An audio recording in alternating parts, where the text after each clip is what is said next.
দেখেন, আমরা গতদিন পর্যন্ত আমাদের অ্যালগোরিদমের ভেতরে যে বিষয়গুলো ছিল, আমরা মূলত সেই জিনিসগুলো দেখার চেষ্টা করেছি।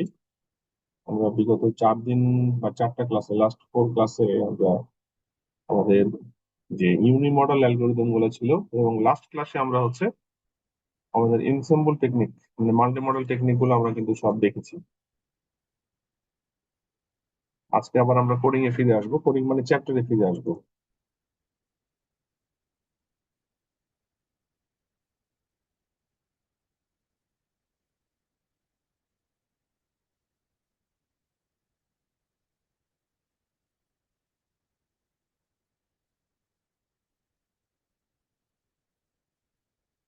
আচ্ছা, দেখেন, আমরা এই পর্যন্ত ছিলাম।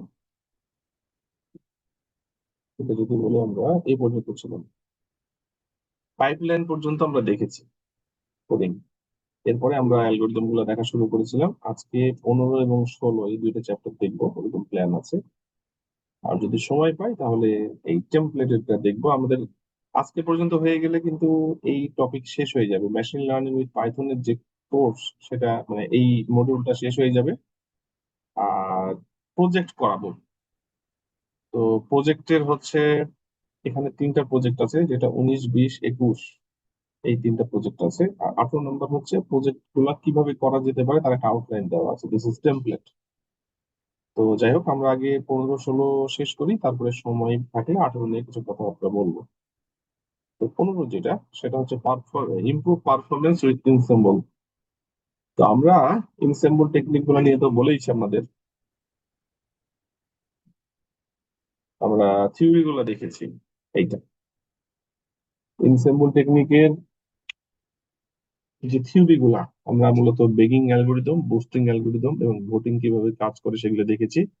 এবং বেগিং এর একটা অ্যালগোরিদম দেখেছি, সেটা হচ্ছে কি ছিল মনে আছে? Random forest. আর বুস্টিং এর দেখেছি অ্যাডা বুস্ট। আর ভোটিং তো ওর মধ্যে হয়ে গেছে, খুবই সিম্পল ছিল। তো যাই হোক, এখানে ইনসিম্বল টেকনিক নিয়ে কথাবার্তা বলছে, যে আমাদের বেগিং এবং বুস্টিং এবং ভোটিং তিনটা নিয়ে। এখানে দেখেন, এই যে 3টা টার্মও বলেছে। এখানে বলেছে কম্বাইল মডেল ইনটু ইনসেম্বল প্রেডিকশনস। আমরা ইনসেম্বল কখন করি? যখন আমাদের মডেলের পারফরমেন্স ইউনি মডেলে স্যাটিসফ্যাক্টরি লেভেলে থাকে না, আমরা আরো ভালো রেজাল্ট কিছু আশা করি, তখন আমরা আসলে ইনসেম্বলে যাই। এবং ইনসেম্বলের জন্য আমাদের 3টা টাইপ আছে। একটা হচ্ছে বেগিং, যেখানে আমাদের মডেল গুলা প্যারালালি কাজ করে, আমাদের ফিগার হয়তো মনে আছে। বুস্টিং, যেখানে সিরিয়ালি কাজ করে একটার পর একটা, যেমন ছিল অ্যাডা বুস্ট। আর ভোটিং তো হচ্ছে আমাদের মেজরিটি ভোট কাউন্ট করে। অনেক ধরনের ভোটিং আছে, মেজরিটাই বেশি ইউজ হয়। আমাদের অনেক ধরনের আহ, আমরা যে মাল্টিপল টাইপের মডেল ইউজ করি, তার মধ্যে ভোটিং করে যার রেজাল্ট ভালো হবে আমরা সেটাকে অ্যাকসেপ্ট করব। তো এইখানে এই 3টা মডেল নিয়ে কথাবার্তা বলছে। প্রথমে আমরা দেখি বেগিং। তো বেগিং অ্যালগোরিদম কিন্তু অনেকগুলো আছে। আমরা যেটা বলেছি, শুধুমাত্র একটা বলেছি, সেটা হচ্ছে র্যান্ডম ফরেস্ট। এখানে 3টা অ্যালগোরিদম নিয়ে কথাবার্তা বলছে, আমরা একটা বলেছি যেন থিমটা বুঝতে পারেন সেই কারণে। তো এখানে 3টা অ্যালগোরিদম নিয়ে কথা বলছে। একটা হচ্ছে বেকড ডিসিশন ট্রি, একটা হচ্ছে র্যান্ডম ফরেস্ট, আরেকটা হচ্ছে এক্সট্রা ট্রি। ঠিক আছে, বুস্টিং এর জন্য আপনার এখানে 2টা কথা বলছে। একটা হচ্ছে অ্যাডা বুস্ট, যেটা আমরা করেছি, আর একটা হচ্ছে স্টকাস্টিক গ্রেডিয়েন্ট বুস্টিং। আর ভোটিং নিয়ে একটা এক্সাম্পল দেওয়া আছে, মেজরিটি ভোটের। তো যাই হোক, এই হচ্ছে মোটামুটি চ্যাপ্টারের অবস্থা। আমরা শুরু করি বেগিং অ্যালগোরিদম। বেগিং অ্যালগোরিদম কি, বেগিং অ্যালগোরিদম কিভাবে কাজ করে ফিগার দিয়ে, এবং র্যান্ডম ফরেস্ট আমরা দেখেছি। তো আসছি আমরা আমরা প্রথমে বেকড ডিসিশন ট্রি, এটা একটু দেখার চেষ্টা করব, খেয়াল করে।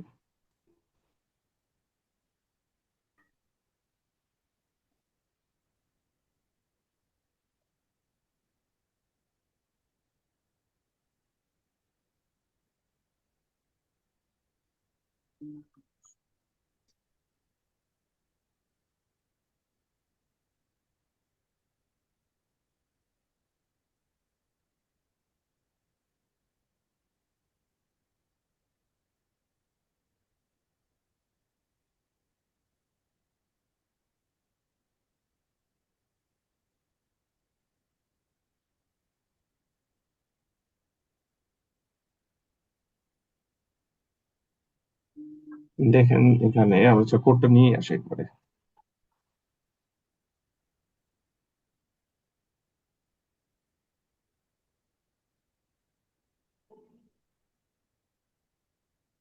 Baked decision tree for classification. দেখেন রেড সিএসভি আমরা জানি, স্কেলার মডেল সিলেকশন কে ফোর্ড এটা আমরা জানি, ক্রস ভ্যালি স্কোর এটাও জানি। এই জায়গাটা, এই যে এই দুইটা লাইন নতুন, দেখেন স্কেলার্ন ডট ইনসেম্বল এর মধ্যে আছে হচ্ছে বেগিং ক্লাসিফায়ার। ঠিক আছে, আমরা বেগিং অ্যালগোরিদম করছি এখন। বেগিং অ্যালগোরিদমের আমাদের হচ্ছে বেকড ডিসিশন ট্রি নিয়ে আমরা কাজ করছি। তো বেকড ডিসিশন ট্রি নিয়ে কাজ করতে হলে বেগিং ক্লাসিফায়ার আমাদেরকে ইম্পোর্ট করতে হবে, কারণ এই মেথডটা আমরা ইউজ করবো যেখানে আছে। আর বেগিং ক্লাসিফায়ারের মধ্যে যেটা হয় সাধারণত, এখানে আপনি যে কোনো মডেলই ইউজ করতে পারেন। এখানে ডিটি ইউজ করা হচ্ছে, মানে ডিসিশন ট্রি ক্লাসিফায়ার ইউজ করা হচ্ছে। আসলে ইনসেম্বলে ডিটি বেশি ইউজ করা হয়, বিশেষ করে বেগিং এবং বুস্টিং এ পারফরমেন্স ভালো পাওয়া যায়। তো এখানে যেটা হচ্ছে, এই যে দেখেন বেগিং ক্লাসিফায়ারের মধ্যে যে প্যারামিটার গুলো আছে, এই যে বেজ এস্টিমেটর, এটা হলো কার্ট। কার্ট মানে decision tree, classification and regression tree, তার মানে হচ্ছে কার্ট। আর হচ্ছে n estimator number of trees. আমরা আসছি আস্তে আস্তে। তো এইটা বলার উদ্দেশ্য হচ্ছে যে বেগিং বেগিং ক্লাসিফায়ারের মধ্যে আপনি কোন মডেল গুলাকে ইউজ করবেন। আমাদের যেহেতু এটা মাল্টি মডেল, মনে আছে মনে হয় আপনাদের, যে আমরা যখন মাল্টিপল মডেলকে ইউজ করব, প্যারালালি যদি ইউজ করতে চাই, আমাদের বেগিং ক্লাসিফায়ার মানে প্যারালাল ইউজ হবে, তাই না? ছবি কি মনে আছে না দেখাবো? একটু দেখাই।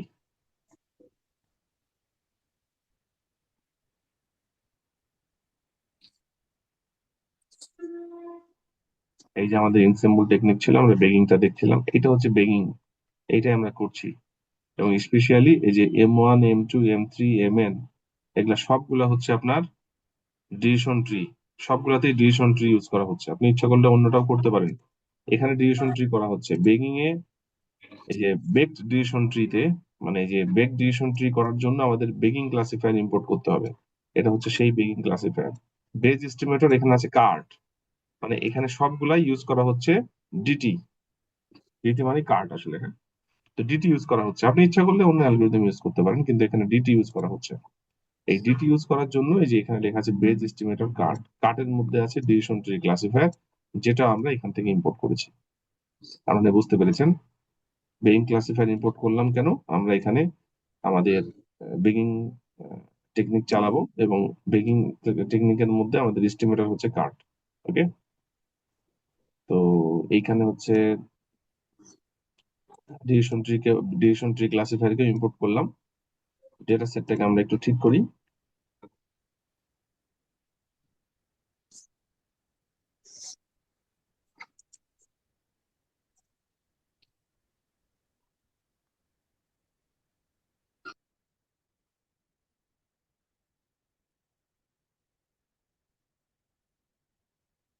ডেটা সেটের লোকেশন ঠিক করলাম। আফটার নেম, এটা পিমা ইন্ডিয়ান ডায়াবেটিস ডেটা সেট নিয়ে কাজ করছে। ঠিক আছে। এবং এইখানে দেখেন 8টা ইনপুট 1টা আউটপুট, সিট বাদ গেল, কে ফোল্ড করা হচ্ছে 10টা। এখানে কার্ডের মধ্যে দিলাম ডিসিশন ট্রি, মানে এই যে ইউনিক মডেলটা, হ্যাঁ। যে আমাদের এখানে যতগুলা মডেল আছে সবগুলো আমরা ডিফারেন্টলি ইউজ করতে পারি, কিন্তু সবগুলাতে আসলে এখানে ডিটি ইউজ করা হচ্ছে, আমরা সেটাই রেখে দিলাম। আর এখানে নাম্বার অফ ট্রি কতগুলা ইউজ করা হচ্ছে? 100টা। এখানে বেজ এস্টিমেটের কতগুলা বলেন তো? 100টা, 1 2 3 4 এভাবে 100টা যাবে প্রত্যেকটা ডিসিশন ট্রি। এবং এখানে মডেলের সংখ্যা কত? 100। দেখেন, খেয়াল করেন, এই যে নাম্বার অফ ট্রিজ 100, তার মানে এখানে কার্ট মডেল ইউজ করা হচ্ছে এবং 100টা ট্রি ইউজ করা হচ্ছে। ঠিক আছে। এই যে কে ফোল্ড করছি, ডিসিশন ট্রি ইউজ করছি, নাম্বার অফ ট্রিজ 100, এবং এখানে বেগিং ক্লাসিফায়ার এর মধ্যে আমরা ডিটি ইউজ করলাম এবং নাম্বার অফ ট্রিজ 100 ইউজ করলাম। এরপরে ক্রস ভ্যাল স্কোরের মধ্যে যদি আমরা দিই মডেল এক্স ওয়াই ক্রস, এরপর যদি রেজাল্টটা বের করি, দেখেন প্রেডিকশন রেজাল্ট কত আসে।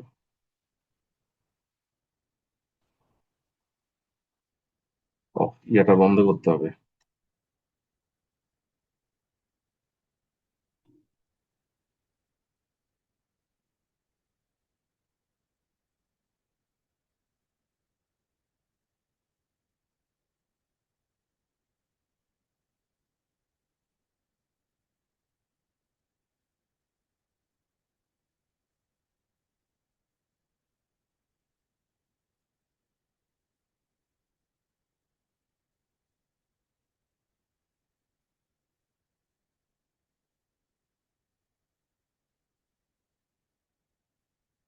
ওয়ার্নিং গুলো বন্ধ করে দিলাম,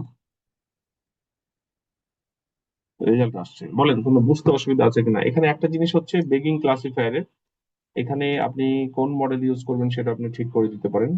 এখানে ঠিক করা হচ্ছে ডিটি, এবং নাম্বার অফ ট্রিজ হচ্ছে 100, মানে 100টা এরকম ডিটি থাকবে, এবং প্যারালালি ইউজ করে রেজাল্ট বের করা হচ্ছে। এই যে 76.81% রেজাল্ট। ঠিক আছে? কোনো কোয়েরি আছে এটাতে? এটা হচ্ছে baked decision tree. Baked decision tree করতে হলে এটা করতে হবে, শুধু এক জায়গায় যেটা সেটা হচ্ছে এখানে বেজ এস্টিমেটর আপনি ইচ্ছা করে চেঞ্জ করতে পারেন, কিন্তু আমরা এখানে সিআর কার্ড ইউজ করা হচ্ছে। কোন কোয়েরি আছে এটা বুঝতে? বলেন। তার নাম্বার অফ ট্রি কি ফিক্সড? না, চেঞ্জ করতে পারেন, আপনি 10টা দিয়ে করতে পারেন। আমি 10টা দিলাম, এই যে দ্রুত চলে আসছে। এটা আপনি ভ্যারি করে করে দেখতে হবে কোনটাই ভালো আসে। ঠিক আছে? মানে এখানে কতগুলো আপনি মডেল ইউজ করছেন সেটা, ডিটির মডেল কটা ইউজ করছেন। এটা হলো একটা অ্যালগোরিদম, বেক ডিসিশন ট্রি। এরপরে হচ্ছে র্যান্ডম ফরেস্ট। র্যান্ডম ফরেস্ট নিয়ে তো আমরা ডিটেলস কথাবার্তা বলেছি। এই যে এটা ছিল র্যান্ডম ফরেস্ট, যেখানে রো স্যাম্পলিং ও হয়, ফিচার স্যাম্পলিং ও হয়, তাই না? এই র্যান্ডম ফরেস্ট নিয়ে আমরা ডিটেলস কথাবার্তা বলেছি, কিভাবে কাজ করে না করে। বেগিং এরই একটা পার্ট আসলে, হ্যাঁ। তো আমরা এইটাকে যদি রান করি, দেখাচ্ছি আমি, দেখেন।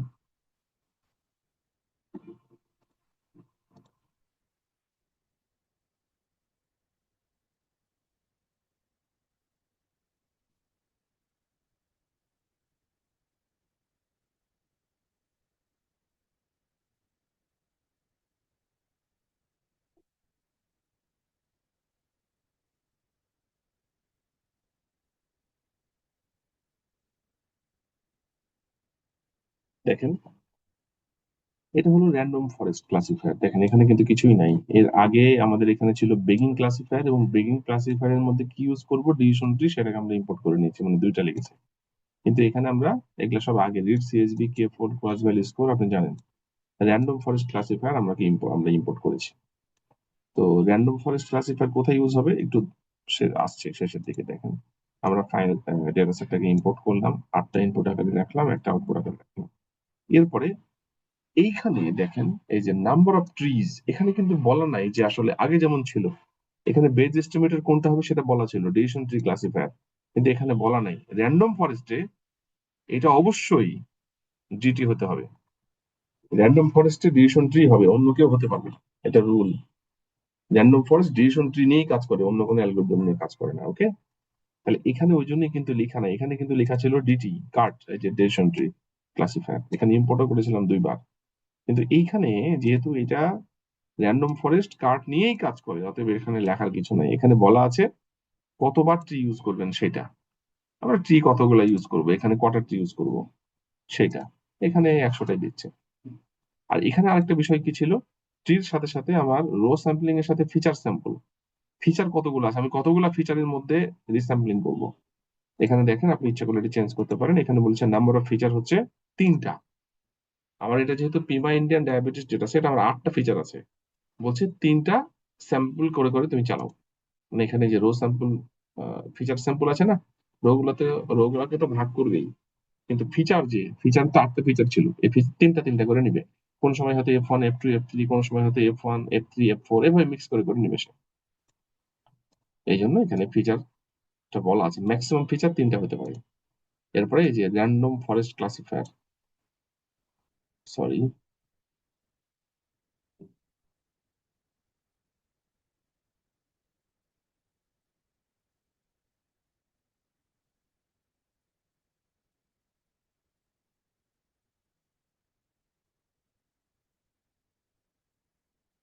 এই যে র্যান্ডম ফরেস্ট ক্লাসিফায়ারের এখানে প্যারামিটার হচ্ছে কতগুলো ট্রি আর ম্যাক্সিমাম কতগুলো ফিচার। আমরা যদি রেজাল্ট বের করি, ক্রস ভ্যালু স্কোর দিয়ে মিন করি রেজাল্ট, যেহেতু কে 10 ফোল্ড আছে, 10টা রেজাল্ট হবে, আমরা মিন করছি 0.77। আমি কি বোঝাতে পারলাম? এই দুটো একই জিনিস, কিন্তু বেকড ডিসিশন ট্রিতে এখানে যে এস্টিমেটরটা বা যে মডেলটা, সেই মডেলটা যে কোনোটা হতে পারে। তবুও এখানে ডিটি ইউজ করেছে এবং 100টা ট্রি নিয়েছে। আর এখানে র্যান্ডম ফরেস্টে আমাদের এখানে অবশ্যই এটা ট্রি হবে, ডিসিশন ট্রি হবে, অন্য কোনো কিছু হওয়ার সুযোগ নাই। এবং আমরা 100 বার আসলে ট্রিটা নিয়ে কাজ করছি, এবং যদি রেজাল্ট বের করি আমাদের রেজাল্ট হচ্ছে এটা। কি বোঝা গেল? Random forest. জি স্যার। পরে আসেন, এরপরে হলো এক্সট্রা ট্রি। এটাও একটা অ্যালগোরিদম। এই তিনটা এখানে বলা আছে, এটা একটু রান করে দিই।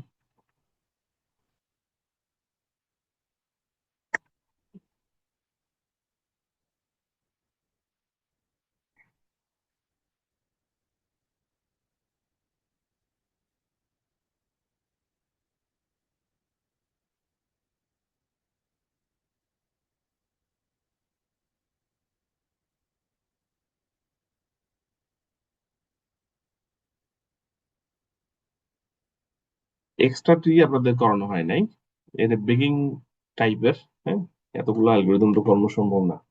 আমরা এই কয়েকদিনে মনে হয় গোটা 20 অ্যালগোরিদম দেখাইছি। তো বেগিং অ্যালগোরিদমের মধ্যে আরেকটা পপুলার অ্যালগোরিদম হচ্ছে এক্সট্রা ট্রি ক্লাসিফায়ার। তো এইখানে আমরা এটাকে ইম্পোর্ট করলাম। তারপরে দেখেন সব আগের মতোই, যে এক্সট্রা ট্রি ক্লাসিফায়ারের মধ্যে এখানেও কিন্তু হচ্ছে আপনার বেজ এস্টিমেটর যেটা, সেটা বাই ডিফল্ট মানে এটাই হবে, সেটা হচ্ছে ডিটি, ডিসিশন ট্রি। এখানে নাম্বার অফ এস্টিমেটর হচ্ছে কতগুলো, 100। আর ম্যাক্সিমাম ফিচার এখানে 7টা ইউজ করেছে। আপনি ইচ্ছে করে 3টাও দিতে পারেন, কিছু যায় আসে না, আমরা 3টা দিয়ে রান করি। আর এখানে কে ফোল্ড আগের মতোই, আগে যেমন ছিল। এখানে র্যান্ডম ক্লাসিফায়ার, র্যান্ডম ফরেস্ট ক্লাসিফায়ারের জায়গায় জাস্ট এটা হচ্ছে আপনার এক্সট্রা ট্রি ক্লাসিফায়ার। এখানে কতগুলা আপনি ট্রি নেবেন এবং ম্যাক্সিমাম ফিচার কতগুলো হবে সেটা করে আপনি যদি রেজাল্ট বের করেন, এটারও রেজাল্ট আসবে। তবে আমরা এখানে ম্যাক্সিমাম ফিচার 3টা দিয়েছি। এই যে 76, দেখি 7টা দিলে কত হয়। একটু সময় বেশি লাগবে 7টা দিলে। 76 ওইরকমই রেজাল্ট। কি বোঝা গেল? আপনি যদি পারফরমেন্সকে আরেকটু এনহ্যান্স করতে চান, তাহলে ইনস্যাম্পল টেকনিক, বিশেষ করে বেগিং ইনস্যাম্পল টেকনিক ইউজ করে দেখতে পারেন। বেগিং এ, বুস্টিং এ সাধারণত ডিসিশন ট্রি ইউজ করা হয়। এখানে আমরা যে 3টা দেখলাম, যে বেগ ডিসিশন ট্রি, ওখানেও ডিসিশন ট্রি ইউজ করা হয়েছে, যদিও অন্য অ্যালগোরিদম ঢোকানোর সুযোগ আছে ওখানে। আর র্যান্ডম ফরেস্ট, এখানে অন্য অ্যালগোরিদম ঢোকানোর কোনো সুযোগ নাই, এটা ডিটি নিয়ে কাজ করতে হবে। কতগুলো ডিটি নিচ্ছেন সেটা একটা ফ্যাক্ট। আর এখন যেটা দেখলাম এক্সট্রা ট্রি, এখানেও কোনো নতুন মেথড ঢোকানোর সুযোগ নাই, ডিটি করতে হবে। কতগুলো আপনি হচ্ছে ট্রি নিচ্ছেন এবং কতগুলো ফিচার নিচ্ছেন সেটা ফ্যাক্ট। ক্লিয়ার? এই 3টা হয়ে গেল হচ্ছে আপনার বেগিং অ্যালগোরিদম। কোনো কোয়েরি থাকলে বলেন। র্যান্ডম ফরেস্টটা মাথায় দেখেন, তাহলেই হবে। এটাই বেশি পপুলার, ওই জন্য ওটা দেখিয়েছি। ঠিক আছে? আর অন্যগুলো খুবই কাছাকাছি, হালকা পাতলা কিছু চেঞ্জ আছে। আমরা কি বুস্টিং এ যাব? দেখেন বুস্টিং অ্যালগোরিদম, বুস্টিং অ্যালগোরিদম কি ছিল? বুস্টিং এর কনসেপ্টই হচ্ছে একটা যদি কিছু করতে না পারে তাহলে পরেরটাই যাবে। এই যে একটা মডেলে ইনপুট দেওয়া হলো, সে যতটুকু পারলো পারলো, যেটা পারে নাই সেটা পরের মডেলে যাবে।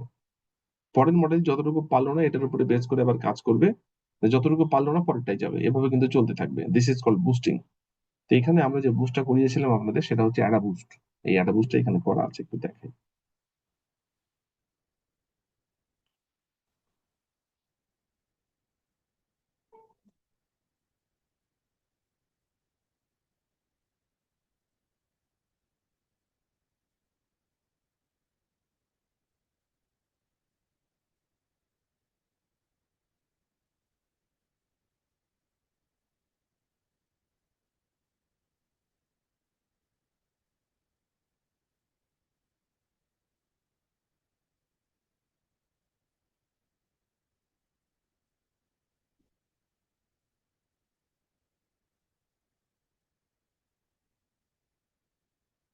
দেখেন অ্যাডা বুস্টে আসলে কি হয়। অ্যাডা বুস্টে তো আমরা আগেই বলেছি, অ্যাডা বুস্টে অবশ্যই এগুলা ডিসিশন ট্রি হতে হবে, এবং এখানে স্টাম ইউজ করতে হবে। স্টাম মানে হচ্ছে কটা, স্টাম মানে হচ্ছে এই যে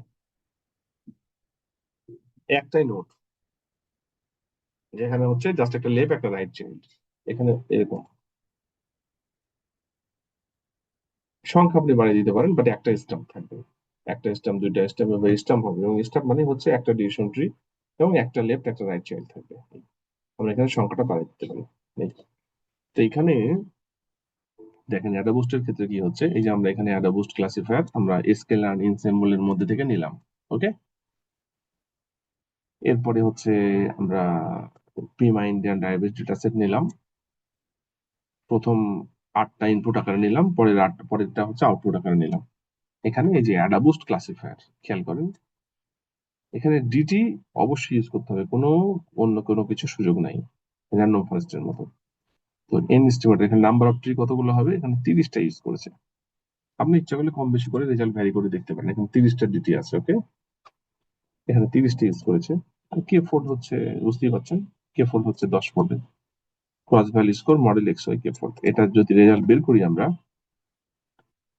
এটা হলো 76.0। কি বোঝা যায়? খুবই সহজ, কিচ্ছু নাই, খালি গতদিনের থিওরি গুলো একটু মাথায় রাখবেন। এখানে আরেকটা অ্যালগোরিদম আছে, সেটা হচ্ছে স্টকাস্টিক গ্রেডিয়েন্ট ডিসেন্ট। এটা হলো কিছুটা আলাদা।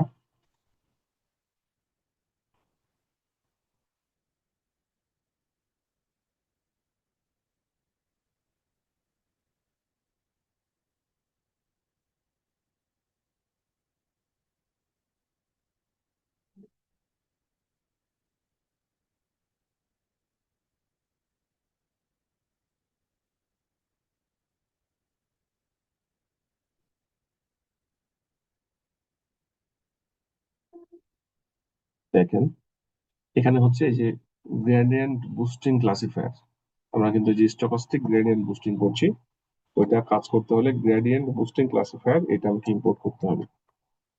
এরপরে as it is Prima Indian diabetes data set load করলাম, প্রথম 8টা ইনপুট, পরেরটা আউটপুট। তারপরে নাম্বার অফ ট্রিজ এখানে 100, আগে এটা দেখাই গ্রেডিয়েন্ট বুস্টিং ক্লাসিফায়ার। এখানেও আপনাকে হচ্ছে ডিটি ইউজ করতে হবে মাস্ট। মানে আসলে এনসেম্বলের বেগিং বুস্টিং আপনি ধরে নিতে পারেন সবই ডিসিশন ট্রি নিয়ে কাজ করতে হবে। শুধু এক জায়গায় বেগিং ডিসিশন ট্রিতে, বেগ ডিসিশন ট্রিতে অন্য মডেল নেওয়ার সুযোগ আছে, তারপরে লোকজন ডিটিটাই বেশি ইউজ করে কারণ পারফরমেন্স ভালো। তো গ্রেডিয়েন্ট বুস্টিং ক্লাসিফায়ার যেটা, এখানে হচ্ছে এস্টিমেটের কতগুলো ট্রি ডিটি ইউজ হবে, এখানে 100 ইউজ করেছে, আর কে ফোল্ড হচ্ছে 10। একই জিনিস, কোনো পার্থক্য নেই। এখানে অ্যাড বুস্ট আর এখানে গ্রেডিয়েন্ট, এছাড়া তো কোনো পার্থক্য নেই। জাস্ট ইউজ করে করে আপনি দেখে নিতে পারেন যে কোনটা রেজাল্ট ভালো আসছে, যেটা ভালো আসছে আপনি সেটা দেখে দেবেন। এই, এটা একটু ভালো আগেরটা থেকে। ঠিক আছে, এই মোটামুটি বেগিং বুস্টিং। কোনো কোয়েরি থাকলে বলেন বেগিং বুস্টিং এ, বেগিং বুস্টিং নিয়ে কোনো কোয়েরি বা এরকম কিছু। নাই স্যার।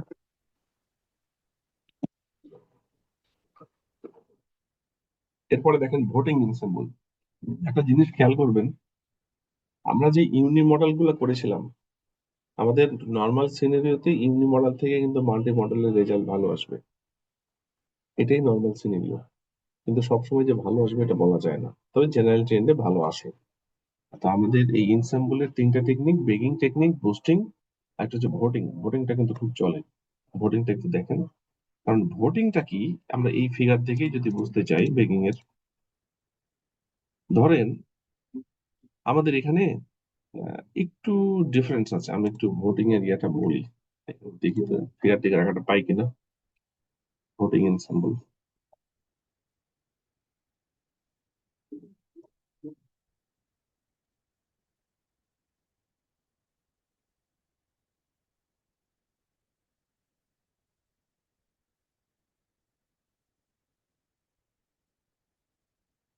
হুম, এটা একটা ভালো। আর কিছু একটু দেখি।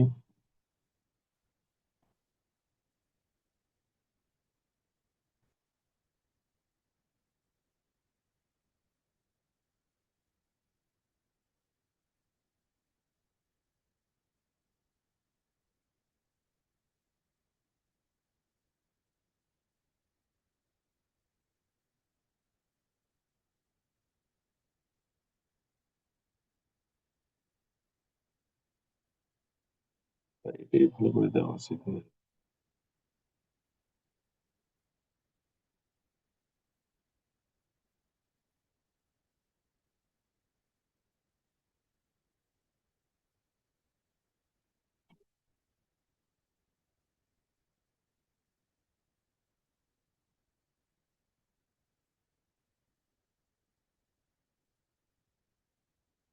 একটু বড় সড়ো করে কিছু নাই?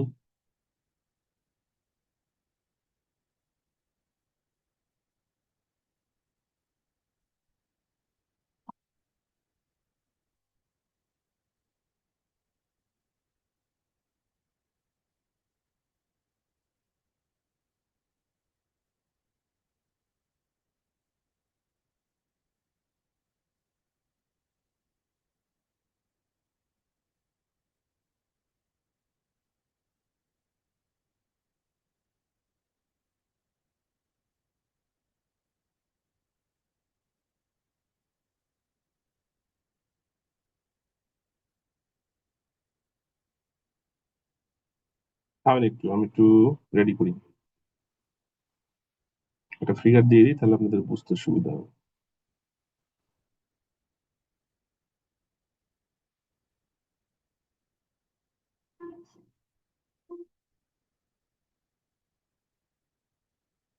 এটাই ভালো ছিল, কিন্তু এটা খুবই ছোট এবং ঝাপসা।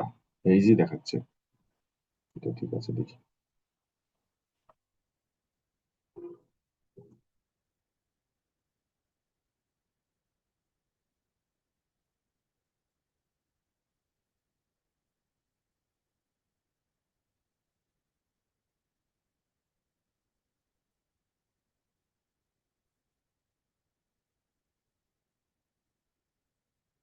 মেজরিটি ভোটিং হচ্ছে মূল টেকনিক।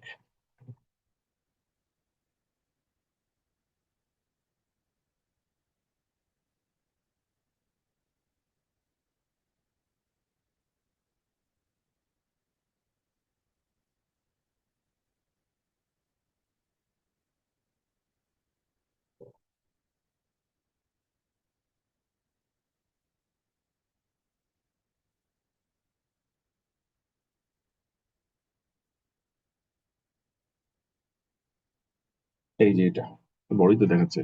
এই যে ইনপুট আমরা দিলাম, যেটা সেট, তারপরে ML model 1, ML model 2, ML model 3, এভাবে আপনি যতগুলো ইচ্ছা এমএল মডেল দিতে পারেন। এর মধ্যে এরপরে ধরেন এই একটা রেজাল্ট দিল, এই একটা রেজাল্ট দিল, এই একটা রেজাল্ট দিল, এই একটা রেজাল্ট দিল।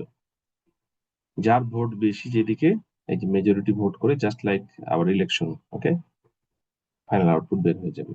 যেমন এখানে একটা এক্সাম্পল যেটা দেওয়া আছে, এখানে খেয়াল করেন, ভোটিং এনসেম্বলের, এখানে আমি কপি করে নিই, দেখেন সরাসরি কোড।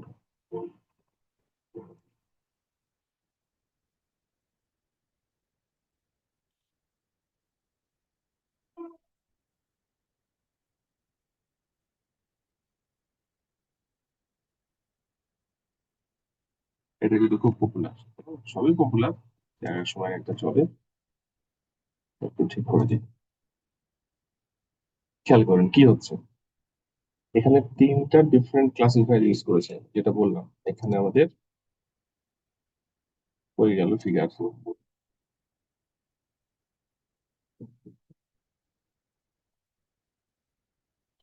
এখানে তো আহ, অনেকগুলো মডেল আছে, এনতম তিনটা মডেল ইউজ করেছে। এটি পুরো ডেটা সেটের উপরে কিন্তু তিনটা মডেলই রান করবে, কোনো ফ্র্যাগমেন্টেড অবস্থায় না। ফুল ডেটা সেটের উপরে একটা মডেল, ফুল ডেটা সেটের মধ্যে উপরে সেকেন্ড মডেল, ফুল ডেটা সেটের উপরে থার্ড মডেল। কিরকম দেখেন, তো এইখানে এই যে read CSV, K fold cross validation, cross valid score, এগুলো তো আমরা জানি। তিনটা মডেল ইউজ করা হচ্ছে, একটা হচ্ছে লজিস্টিক রিগ্রেশন, প্রথমটা, সেকেন্ডটা হচ্ছে ডিটি, থার্ড হচ্ছে এসবিসি, সাপোর্ট ভেক্টর ক্লাসিফায়ার। তাহলে লজিস্টিক রিগ্রেশন, কার্ড, একটা হচ্ছে সাপোর্ট ভেক্টর মেশিনের সাপোর্ট ভেক্টর ক্লাসিফায়ার, এই তিনটা দিয়ে একসাথে কাজ করা হচ্ছে।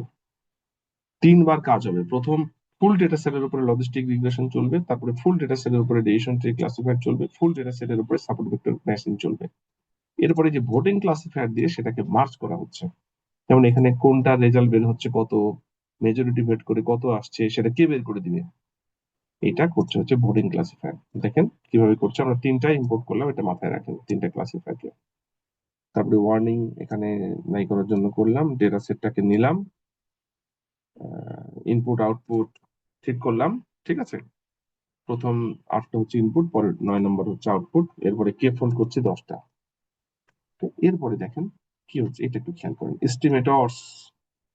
এই এস্টিমেটরস এর মধ্যে এটা একটা লিস্ট, লিস্টের মধ্যে কি থাকছে দেখেন তো, এস্টিমেটরস ডট অ্যাপেন্ড লজিস্টিক, মানে লজিস্টিক রিগ্রেশন এলআর এর জন্য মডেল ওয়ান। মডেল ওয়ান এর মধ্যে কি আছে? Logistic regression. তার মানে এখানে ঢুকবে লজিস্টিক রিগ্রেশন, তারপরে হচ্ছে এখানে লজিস্টিক রিগ্রেশন। এত কষ্ট করার দরকার ছিল না, এখানে লজিস্টিক রিগ্রেশন লিখে দিলেই হতো। এখানে ভেরিয়েবল দিয়ে আবার লিখছে।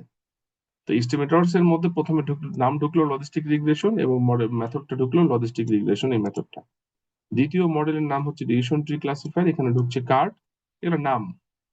আর এটা হচ্ছে ডিসিশন ট্রি ক্লাসিফায়ার, মডেলের নাম। তৃতীয় হচ্ছে সাপোর্ট ভেক্টর মেশিন, এসভিএম, আর এখানে হচ্ছে মডেল থ্রি। আমরা একটু প্রিন্ট করে দেখাই আপনাদের। প্রিন্ট এস্টিমেটরস,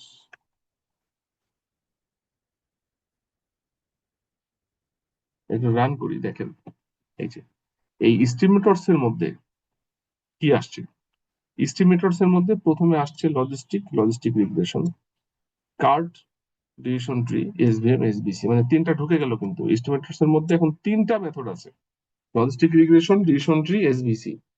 এরপরে আমরা ভোটিং ক্লাসিফায়ার, যেটাই যেখানে ইম্পোর্ট করলাম, এই ভোটিং ক্লাসিফায়ারের মধ্যে দিব এস্টিমেটরস। সে কি করবে? এইটা প্রথমে লজিস্টিক রিগ্রেশন চালাবে, দ্বিতীয়বার ডিসিশন ট্রি চালাবে, তৃতীয়বার সাপোর্ট ভেক্টর ক্লাসিফায়ার চালাবে। চালানোর পর যেই দিকে মেজরিটি, ধরেন আপনার যেটা হচ্ছে এলআর লজিস্টিক রিগ্রেশন, এর রেজাল্ট দিয়েছে হলো 0, ঠিক আছে। তারপরে আপনার ডিটি, এখানে সেকেন্ডটা তো ডিটি, তাই না? এই যে ডিটি, ডিসিশন ট্রি, এ দিয়েছে ধরেন 1। আর সবশেষে হচ্ছে এসবিএম, মানে এসবিসি, এ দিয়েছে ধরেন আপনার 0। তাহলে রেজাল্ট কি হবে আলটিমেটলি? কোনটা উইন করবে? 0, 0 গ্রুপের মেম্বার। এটাই হচ্ছে মেজরিটি ভোট। তো এই ভোটিংটা কে কাজ করবে? এই ভোটিং ক্লাসিফায়ার এই কাজটা করবে। এই যে এই ক্যালকুলেশন কোড সব দেখে শুনে কে উইন করছে সেটা কিন্তু সে ঠিক করে দেবে। This is the work of voting classifier. এবং মাঝে আপনাকে এস্টিমেটরস গুলো দিতে হবে, এগুলা সব দেওয়ার পরে আপনি যদি রেজাল্টটাকে এবার হচ্ছে দেখেন, ক্রস ভ্যালু স্কোর দিয়ে যদি আপনি রেজাল্ট কত হচ্ছে বের করতে চান, এস্টিমেটরস দিয়ে কে ফোল্ডের মাধ্যমে মিন কত, তাহলে আপনার রেজাল্টটা কিন্তু বের হবে। এই যে 75.9, কি বোঝা গেল? This is called voting. আপনি যদি এখানে মনে করেন যে না, আমি এসভিসি ইউজ করবে না, আমি কেএনএন ইউজ করব, কে নিয়ারেস্ট নেইবার, কি হয় দেখেন তো। আমরা যদি এখানে কেএনএন করি,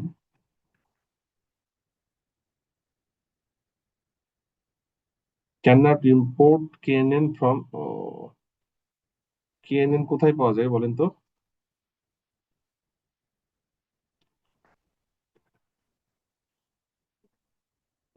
কেএনএন স্কেলার এর কোথায় পাওয়া যায় এটা দেখতে হবে। কেএনএন এর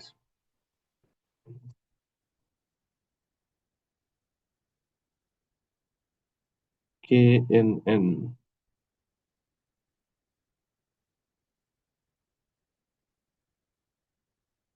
কেএনএন এখানে আছে।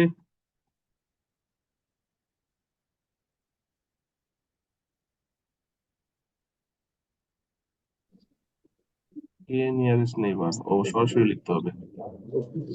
কেএনএন তো সরাসরি কাজ করে না, এই কথা। আমি একটু কয়েকটা চেঞ্জ করে দেখাচ্ছি আপনাদের। ধরেন এখানে আমি দিলাম হচ্ছে, আচ্ছা এটাকে চেঞ্জ না করি, চেঞ্জ করলে চারিদিক সমস্যা দেখাবে। এসকে লার্ন ডট, এটা কার মধ্যে ছিল, আমি ঠিক করছি দাঁড়ান।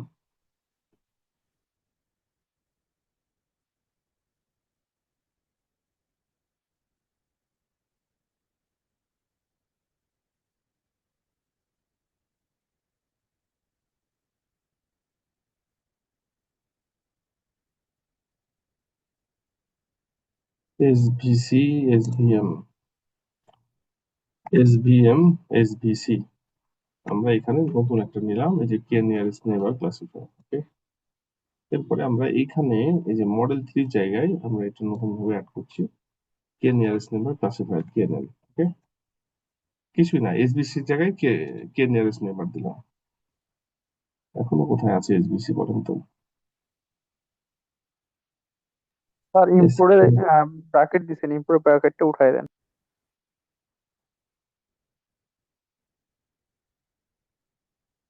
এই যে মডেল এটা। এখন কিন্তু এই যে এসভিএম এর জায়গায় এটা কি হবে?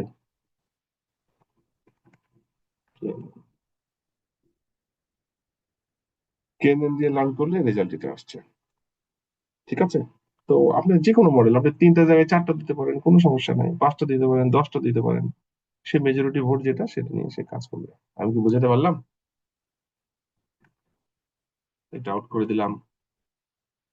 তবে সাধারণত এইটা হচ্ছে বেজোড় সংখ্যক হয়। হুম, এস ভি সরি SVC।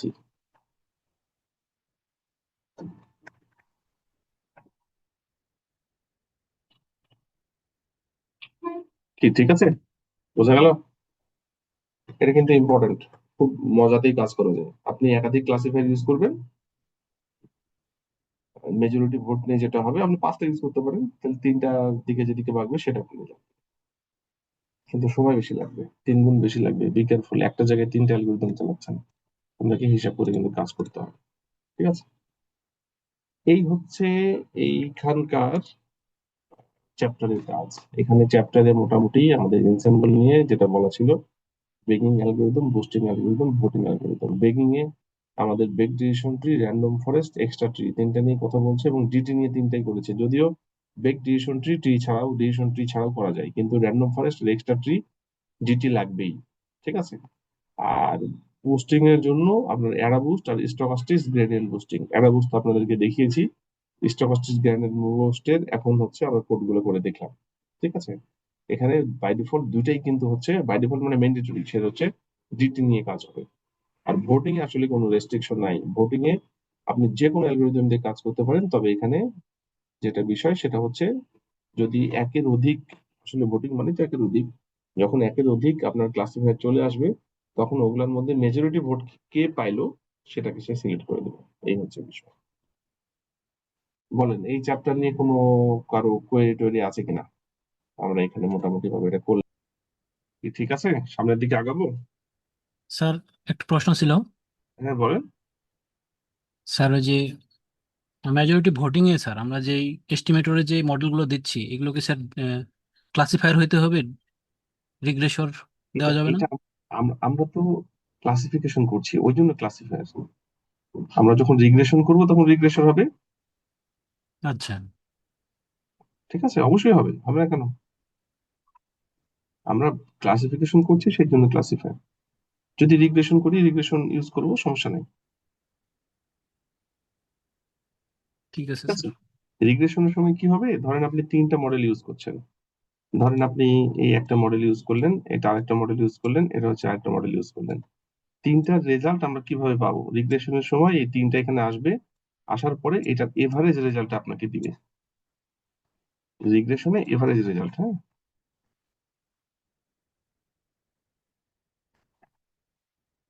তারপরে আপনার হচ্ছে মেজরিটি ভোট যখন করবেন, তখন মেজরিটি ভোট যখন আপনি ফাইনালি যখন প্রিডিকশন করবেন, তখন এই 3টা দিয়েই সে টেস্ট করবে। করার পরে যে রেজাল্টটা হাইস্ট পাবে সেটা আপনাকে দিবে, যে ওটা হাইস্ট। তখন কিন্তু মেজরিটি ভোট আর ওখানে হচ্ছে না, জাস্ট এভারেজ হয়ে যাবে। কিন্তু ওই ফাইনালি যখন আপনি প্রিডিকশন করবেন, তখন যেটা বেশি আসবে সেই রেজাল্ট আপনাকে দিবে।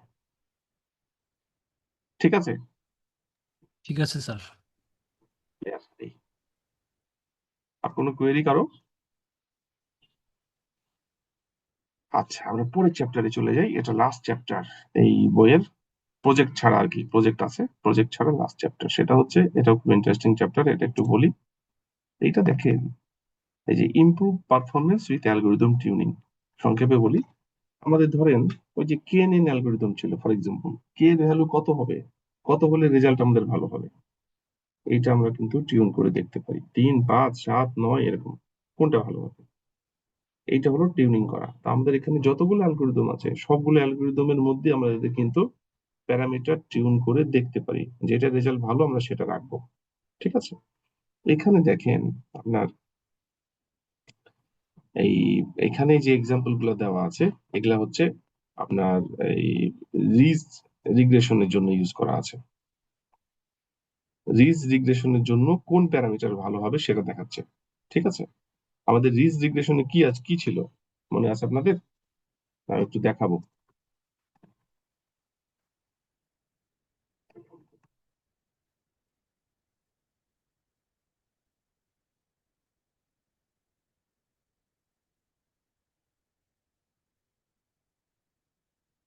রিজ রিগ্রেশন একটা আলফা ভ্যালু ছিল, মনে আছে আপনাদের?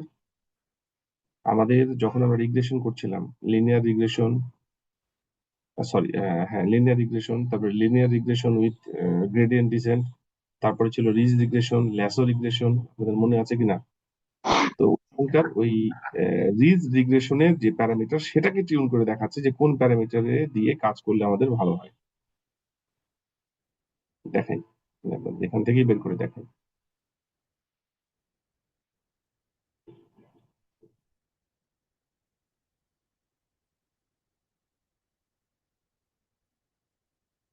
এই যে আমাদের এটা রিজ নিয়ে দেখাচ্ছে, রিজের প্যারামিটার সবগুলোই আমরা টিউন করতে পারি, রিজটা দেখানো হচ্ছে। এই যে এই টিউটোরিয়ালটা আমি দিয়েছিলাম রিজ ল্যাসো আর ইলাস্টিক নেট। তো রিজ রিগ্রেশনে কি ছিল দেখেন তো, রিজ রিগ্রেশনে এই যে আমাদের প্যারামিটার আপডেট হচ্ছিল কিভাবে, আমাদের B0 B1, তাই না? আমাদের ইকুয়েশনটা কি ছিল, y equal to mx plus c, তাই না? এই যে ইকুয়েশন এটা, y equal to b0 plus b1 dot x। তো b0 আর b1 এই দুইটা ভ্যালু আমরা আপডেট করছিলাম কিভাবে? আপডেট করছিলাম আমাদের যে প্যারামিটার ছিল ওখান থেকে মাইনাস আলফা ইন্টু ইরোর, আর b1 ছিল minus alpha into error into x minus alpha into lambda into b1। তো এখানে এই প্যারামিটারটা কি ছিল, এটাকে আমরা বলেছিলাম লার্নিং রেট, আপনাদের মনে আছে কিনা? আমরা বলেছিলাম যে আলফা হচ্ছে লার্নিং রেট, এবং এইটার ভ্যালু সাধারণত যেটা হয় যে 0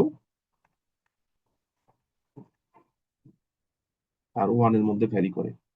তো এখন 0 আর 1 এর মধ্যে কোন ভ্যালুটা ধরবো? আমাদের এখানে কিন্তু ধরা আছে 0.1। এটাতেই যে ভালো হবে তার কোনো গ্যারান্টি নেই, কিন্তু এটাতেও খারাপ হতে পারে, এটাতেও ভালো আসতে পারে, নাও হতে পারে। আমাদের এই রিজ রিগ্রেশনের ক্ষেত্রে আমাদের এখানে যতগুলা অ্যালগোরিদম আমরা পড়েছি সবগুলো অ্যালগোরিদমের সব প্যারামিটারকেই টিউন করা যায়। যে আমরা তো একটা ডিফল্ট একটা প্যারামিটার ধরে দেখাইছি যে এটা রেজাল্ট ভালো, কিন্তু আসলে কি ওটার জন্য রেজাল্ট ভালো হবে? নাও তো হইতে পারে। আমরা প্যারামিটার টিউন করে করে কিন্তু দেখতে পারি। তো আমাদের এই চ্যাপ্টারে মূলত এই রিজ রিগ্রেশনের এই আলফা ভ্যালু মানে লার্নিং রেটের ভ্যালু 0 থেকে 1 এর মধ্যে ভ্যারি করে কোনটা রেজাল্টে ভালো আসে সেইটা দেখানোর চেষ্টা করছে। আমরা দেখি, একটু খেয়াল করেন এখানে গ্রিড সার্চ প্যারামিটার টিউনিং, এখানে দুই ধরনের টিউনিং দেখাচ্ছে, একটা হচ্ছে গ্রিড সার্চ প্যারামিটার টিউনিং আর একটা হচ্ছে র্যান্ডম সার্চ প্যারামিটার টিউনিং। দুই ভাবে করা যায়। আমরা প্রথমে গ্রিড সার্চটা দেখি, তারপরে র্যান্ডমটা দেখবো। গ্রিড সার্চটা দেখেন, এটা করেছে রিজ রিগ্রেশনের ক্ষেত্রে, আমি তো বললামই।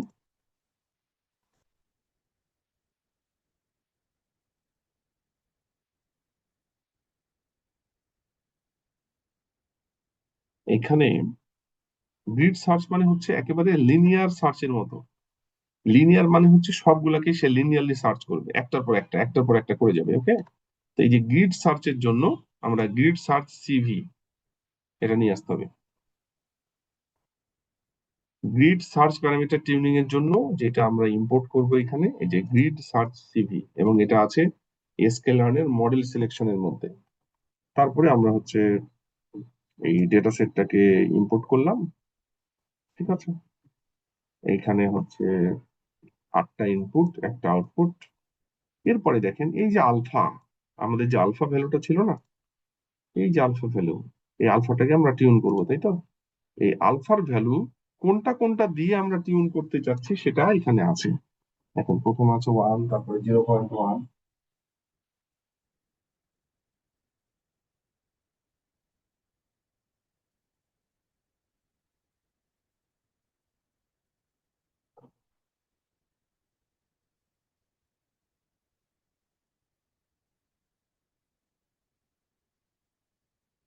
দেখেন প্রথমে হচ্ছে 1,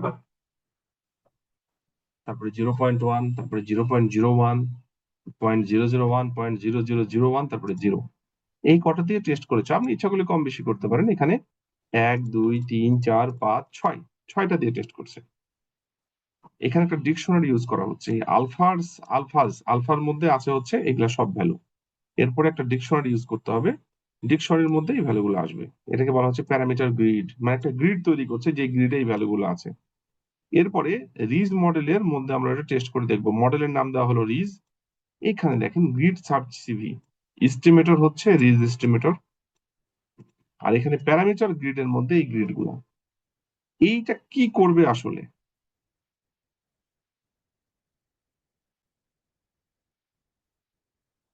এই যে যখনই আপনি গ্রিড সার্চ সিভি দিলেন, এটা আমরা এখান থেকে নিয়ে আসলাম। এস্টিমেটর হচ্ছে এটা রিজ ক্লাসিফায়ার, রিজ হচ্ছে রিগ্রেশন, এটা কিন্তু ক্লাসিফায়ার না, রিগ্রেশন। ঠিক আছে, এটা কিন্তু রিগ্রেশন, নট ক্লাসিফায়ার।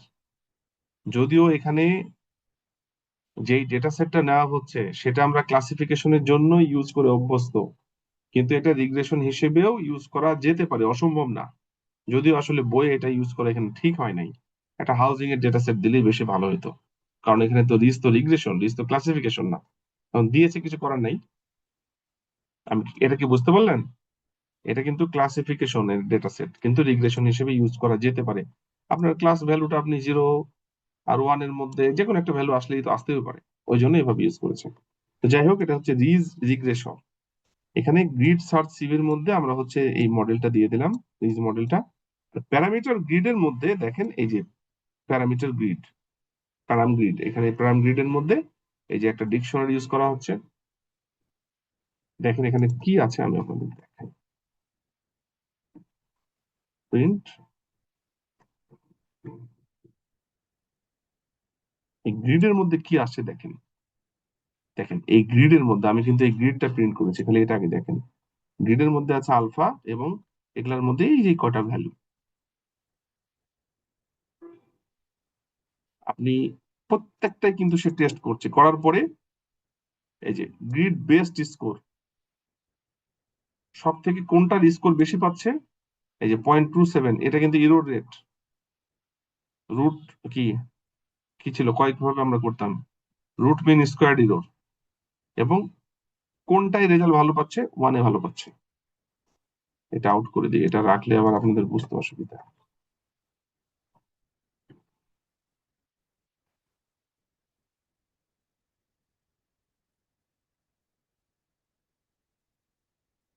থামেন, আমি আরেকটু ভালো করে আপনাদের দেখাই। এটা আরেকটু ভালো করে দেখালে বুঝতে সুবিধা হবে, 1 মিনিট।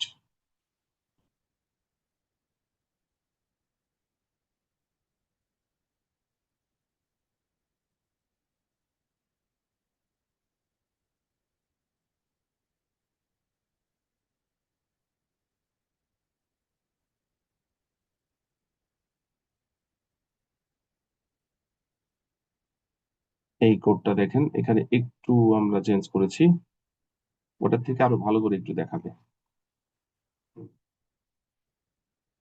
খেয়াল করেন, এটা আরেকটা কোড, একই টাইপের কোড। এটা হলো, আমরা এই কোডটা আসলে, এটা এখানে এই পিমা ইন্ডিয়ান ডায়াবেটিস ডেটা সেটের এটা দেওয়া ঠিক হয় নাই, কারণ এটা তো আসলে আমরা ক্লাসিফিকেশনের জন্য ইউজ করেছি। রিগ্রেশনের জন্য আসলে বইয়ে ইউজ করেছে, কিন্তু এটা করা যায়, কিন্তু এটা আসলে দেওয়া ঠিক হয় নাই। তো এইখানে আমরা যে গ্রিড সার্চ সিভিটা ইউজ করেছি আমাদের হচ্ছে রিজ রিগ্রেশনের জন্য। দেখেন এটা আরেকটা একটু চেঞ্জ করেছি, গ্রিড সার্চ সিভি, এটা আমরা নিলাম। আমরা এখানে ডেটা সেটটাকে ইম্পোর্ট করলাম কোনটা, হাউজিং ডেটা সেট, যার কি ছিল 13টা ইনপুট প্যারামিটার ছিল, আর এটা হচ্ছে আউটপুট প্যারামিটার। ওকে, আমরা এটাকে ইনপুট নিলাম। এরপরে দেখেন এখানে আমরা ভ্যালু কিন্তু এগুলার মধ্যে সার্চ করব, তাই না? এই যে এখানে ডিকশনারির মধ্যে এই যে আলফা ইজ টিউনিং হেয়ার, আলফার ভ্যালু একটা একটা করে এখানে বসবে আর টিউন হবে। এরপরে আমরা রিজ ইউজ করলাম, তারপরে গ্রিড সার্চ সিভির মধ্যে আমরা হচ্ছে রিজটাকে দিয়ে দিলাম, আর প্যারামিটার গ্রিডের মধ্যে এটা দিয়ে দিলাম। এরপরে আমরা লার্নিং করলাম। আপনি যদি এখানে ডিটেলসটা বের করা নাই, ওই জন্য আমি কোডটা এখানে দিলাম, সেটা হচ্ছে এই যে প্রত্যেকটা কিন্তু আলাদা আলাদা বের করে দিবে। যেমন দেখেন, for I in mean test score, STD test score, আর একটা হচ্ছে র্যাঙ্ক টেস্ট স্কোর। এখানে স্ট্যান্ডার্ড ডেভিয়েশন এটা না হলেও চলে, এটা বাদ দিয়ে দিই।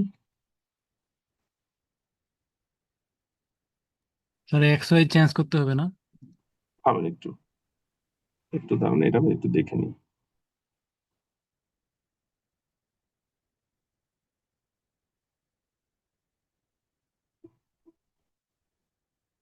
ঠিক আছে, এক্স ওয়াই কেন চেঞ্জ করব? দরকার নাই তো। লজিং ডেটা সেটে স্যার 13টা ইনপুট। হ্যাঁ, এখানে 13টা। Thank you. 13টা, সরি খেয়াল করে নাই, করতে হবে। ঠিক আছে, 13টা হবে, আমাদের এখানে কোডিং এও ভুল আছে, এটা এটা 13টা হবে তো। সরি খেয়াল করিনি, থ্যাংক ইউ। তো এখানে হচ্ছে 13টা ছিল, 13টার জন্য আমরা 13টা দিয়ে লার্ন করালাম। এখানে দেখেন, এই জায়গাটা দেখেন, এটা তো আমরা প্রত্যেকটা টিউন করে করে দেখলাম। এখন এখানে দেখানো হচ্ছে কোনটাই কোন রেজাল্ট পাচ্ছি। এটা দেখেন, মিন টেস্ট স্কোর প্রত্যেকটার কিন্তু 1 দিয়ে কত, এটা দিয়ে কত, এটা দিয়ে কত, এটা দিয়ে কত, এটা দিয়ে কত, এটা দিয়ে কত, এই যে সবগুলো দেখাচ্ছে। মিন টেস্ট স্কোর এই যে গ্রিড সার্চ সিভি রেজাল্টস এর মধ্যে এটা থাকে, এটা ডিফল্ট। আপনি যদি প্রিন্ট করে দেখতে চান তাহলে এই যে grid dot CV results I, মানে প্রতিবার লুপ চালাচ্ছে একবার করে এবং সে দিচ্ছে। প্রথমটার জন্য 1 এর জন্য এটা এরর আসছে, দ্বিতীয়টার জন্য এটা, তৃতীয়টার জন্য যে চতুর্থ, পঞ্চম, ষষ্ঠ। আপনি যদি র্যাঙ্ক সিলেক্ট করেন যে কোনটা ভালো খারাপ হচ্ছে, ওদের একটা দরকার নাই, তারপরেও দেখাচ্ছে এটা সব থেকে কম এবং এটা আছে কততে, 1-এ। বোঝা গেল? 4 ধরনের আউটপুট এখানে হচ্ছে। মিন টেস্ট স্কোর এখানে হচ্ছে সবগুলার মিন বের করে দিচ্ছে রেজাল্টের। র্যাঙ্ক টেস্ট স্কোর কোনটা কাপ থেকে ভালো সেই র্যাঙ্ক টেস্ট করে দিচ্ছে। আর গ্রিড বেস্ট স্কোর এইগুলার মধ্যে কোনটা সব থেকে বেশি ভালো, এই পয়েন্টটা ভালো, ওই যে 1 নম্বর দিয়েই রাখছে। আর এটা হচ্ছে কোন আলফার জন্য ভালো পাওয়া গেল, 1-এর জন্য। আমি কি বুঝাতে পারলাম? স্যার ওই যে এরে যখন নেই আলফার আলফার মানগুলোতে, তো এখানে যে চুজ হুম, করছি আমরা নাম্বারগুলো র্যান্ডমলি। না, এটা আপনার ইচ্ছা। হ্যাঁ, র্যান্ডমলি মানে আমি আরেকটা দিয়ে ধরেন, এখান থেকে আমি দিলাম ধরেন 0.005 একটা দিলাম, ঠিক আছে, একটা বাড়িয়ে দিলাম, এটা আপনার ইচ্ছা। এই যে দেখেন, এখন এটা একটা বেড়ে গেছে, আরেকটা টেস্ট করেনি বেশি, করেছে তো। এটা আপনার ইচ্ছা, আপনার যেটা মনে হয়েছে আপনি দিয়েছেন, এগুলোর মধ্যে আপনাকে টেস্ট করে দিবে। 1-এর রেজাল্ট ভালো আসছে, ঠিক আছে। আমি ধরেন অন্য একটা চেঞ্জ করবো, আমি ধরেন এরকম দিলাম না, আমি দিলাম হচ্ছে 0.9, আমি দিলাম 0.7, আমি দিলাম 0.3, আমি দিলাম 0.2, আমি দিলাম 0.0.1, আমি দিলাম 0.50। ওকে, এটা দিলাম, দেখেন তো রেজাল্ট এবার 1-ই ভালো আসছে বারবার, ঠিক আছে। জি স্যার, তাহলে বুঝতে 0 পারছেন থেকে 1-এ 1 ভালো। এর মধ্যে হইতে হবে আর কি। 0 থেকে 1-এর মধ্যে, এবং সাধারণত যেটা হয় 0-র থেকে বড়, 1-এর থেকে ছোট, কিন্তু এখানে 1 দিয়েও কাজ করছে। সাধারণত 1 রাখা হয় না, যত 1-এর কাছাকাছি হয় সেটাই বেটার। 0.99ও দিয়ে দেখতে পারেন। 1-ই ভালো আসছে এখানে আসলে, ঠিক আছে। এটা হলো গ্রিড সার্চ। আপনি এখানে যেটা দিবেন তার মধ্যে সার্চ করে দিবে। এখানে এটা বইয়ের মতো করে দিলাম করে, আর এটা হচ্ছে আমার নিজে এই যে করা ছিল এটা করে দেখালাম। তবে এটা কিন্তু এই ডেটা সেটটা এখানে অ্যাপ্রোপ্রিয়েট না, এটা অ্যাপ্রোপ্রিয়েট, ঠিক আছে। কি ক্লিয়ার? পরেরটা যাব, এটা হলো গ্রিড সার্চ সিভি। সেকেন্ডটা দেখেন, সেকেন্ডটা হচ্ছে র্যান্ডম সার্চ প্যারামিটার টিউনিং। এটা হলো ওই যে এখানে দুইটা টেকনিক ছিল না, একটা গ্রিড সার্চ, একটা র্যান্ডম সার্চ। এটা হচ্ছে র্যান্ডম সার্চ। র্যান্ডম সার্চে কি বলছে, র্যান্ডম সার্চ হচ্ছে ও নিজের মতো করে সেট করে নেবে। আমি দেখাই, গ্রিড সার্চটাই বেশি চলে।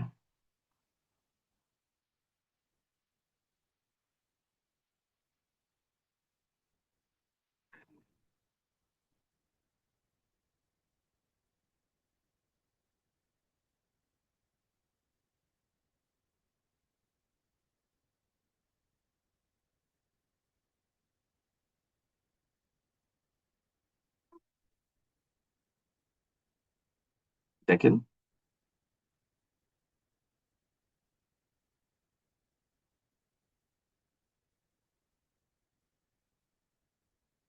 এটাও রিজ দিয়ে করা। এই যে এই জায়গায় চেঞ্জ হলো কি, র্যান্ডমাইজড সার্চ সিভি, এটা ছিল গ্রিড সার্চ সিভি, এটা হচ্ছে র্যান্ডমাইজড সার্চ সিভি।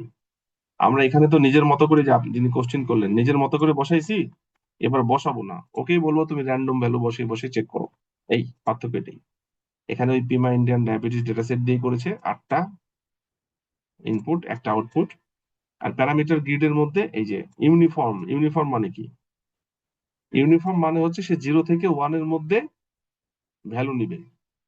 কতটা ভ্যালু নিবে এটা ডিপেন্ড করছে, 100টা ভ্যালু নিবে। এই যে র্যান্ডমাইজড সার্চ সিভি, এখানে হচ্ছে এটার মানেই হচ্ছে, এর মধ্যে দেখেন এস্টিমেটর কি লিস্ট, এই যে প্যারামিটার ডিস্ট্রিবিউশন, প্যারামিটার গ্রিড,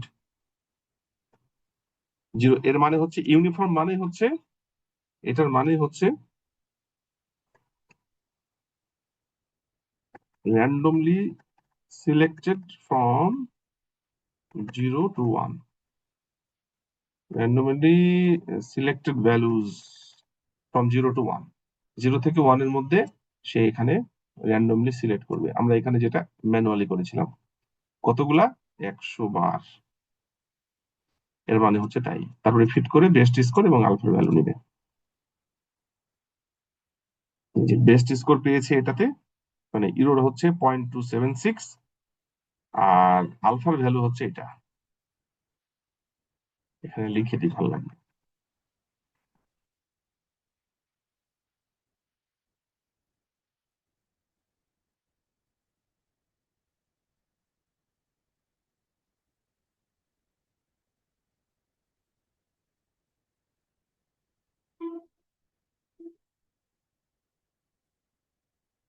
এবার মনে হয় বুঝতে অসুবিধা হওয়ার কথা।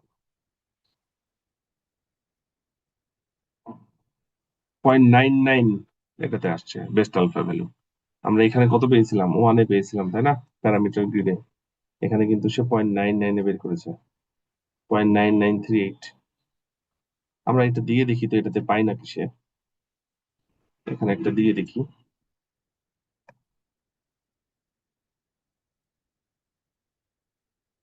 না, সে 1-এই পাচ্ছে এখানে। হুম, কি বোঝা গেল? র্যান্ডম সার্চটাই মনে হয় তো বেস্ট হবে। এটা আপনার ইচ্ছা, আপনি কোনটা করবেন। এটা আমরা কিন্তু প্রিমা ইন্ডিয়ার জন্য করা হলো, এটা আপনি এখানে বসিয়ে দেখতে পারেন।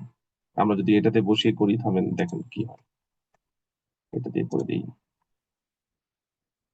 এটার জন্য আমরা কি করব বলেন? এটা সরাসরি এখান থেকে কপি করব, কপি করে এইখানে জাস্ট হচ্ছে বসিয়ে দেব। হ্যাঁ,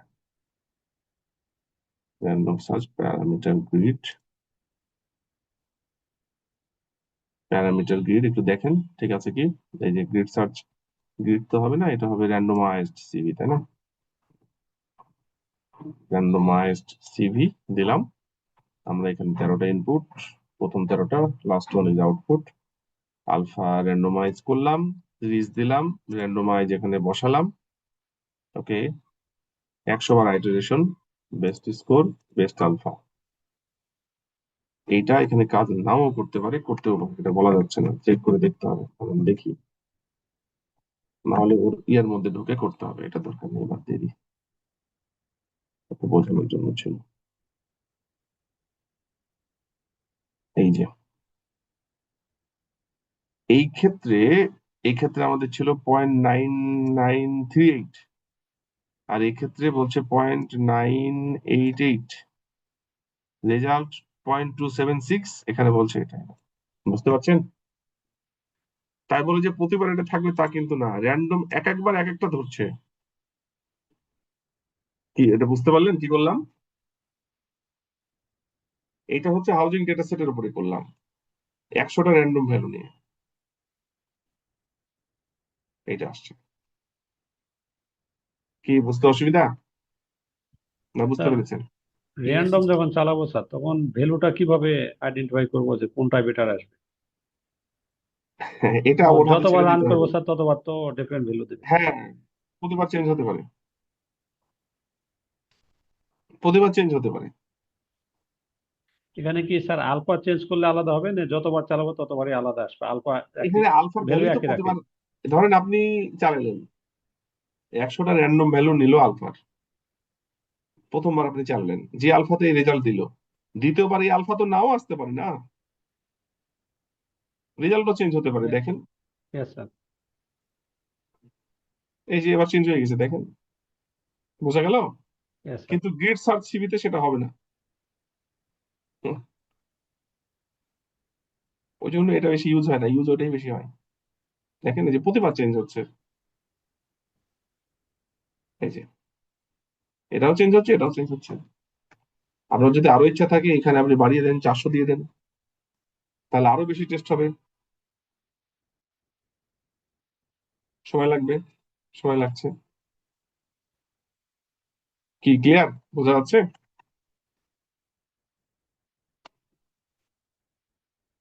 ঠিক আছে। Yes sir. কোন কোয়েরি? এখানে দুইটা টেকনিক আছে, আপনার যেটাই ইউজ করতে পারেন, তবে এইটা বেশি চলে, গ্রিড সার্চ প্যারামিটার টেকনিক, যেখানে আপনি দিয়ে দিবেন যেগুলো যেগুলো আপনার পছন্দ মনে হচ্ছে, চিহ্ন করে করে আপনি তার মধ্যে থেকে একটা বের করে নেবেন, নিয়ে ওইটা দিয়ে আপনি টেস্ট করবেন। একটা বিষয় কি, এখানে ধরেন আপনি এই যে র্যান্ডম সার্চে, এই যেটা হচ্ছে গ্রিড সার্চে আপনি এখানে ওয়ান ভ্যালুটা পাইলেন, পরে লার্ন করবেন কিন্তু শুধু ওয়ান দিয়েই, এটা শুধুমাত্র কিন্তু টিউনিং করে আপনি দেখবেন কোনটাই ভালো পাচ্ছেন, পরে কিন্তু আপনাকে ওয়ান দিয়ে লার্ন করতে হবে, সবগুলো দিয়ে লার্ন করার দরকার নেই। আমি কি বুঝাতে পারলাম? বোঝেন নাই? জি স্যার। এটা হচ্ছে টেস্ট। আপনার এখানে 8-9টা আলফা ভ্যালু দিয়ে আমরা টেস্ট করলাম, টেস্ট করে যেটাতে ভালো রেজাল্ট পাচ্ছে আমরা শুধু সেটা রাখবো, বাকিগুলো ফেলে দেবো। এটাকে বলা হচ্ছে প্যারামিটার টিউনিং। প্রত্যেকটা অ্যালগোরিদমের প্যারামিটার টিউন করা যায়, এবং প্যারামিটার আপনাকে টিউন করতেই হবে। যারা মেশিন লার্নিং এ কাজ করেন তারা জানেন যে প্যারামিটার টিউন করলে হয়তো আপনার প্যারামিটার টিউন ছাড়া রেজাল্ট আছে 70%, প্যারামিটার টিউন করে 90% পর্যন্ত রেজাল্ট চেঞ্জ করা সম্ভব। ঠিক আছে, খুব ইম্পর্টেন্ট প্যারামিটার টিউন। আমরা দেখবো আস্তে আস্তে, এরপরে প্রজেক্ট যখন করব তখন বুঝতে পারবো আসলে কিভাবে হচ্ছে। বলেন কোনো কোয়েরি থাকলে, জি স্যার। কোনো কোয়েরি এরকম কিছু থাকলে বলেন। স্যার আমরা এখানে যে বেস্ট স্কোর গুলো পাচ্ছি, এই বেস্ট স্কোর গুলো স্যার এগুলো কি স্যার অ্যাকুরেসি? হ্যাঁ, এটা অ্যাকুরেসি। এখানে তো আমরা এটা করছি কি বলেন তো, এটা করছি রিগ্রেশন, রিগ্রেশনে তো অ্যাকুরেসি হবে না, ইরর, জি sir. Root mean square error. এটা হলো বেস্ট, সব থেকে কম ইরর। ঠিক আছে।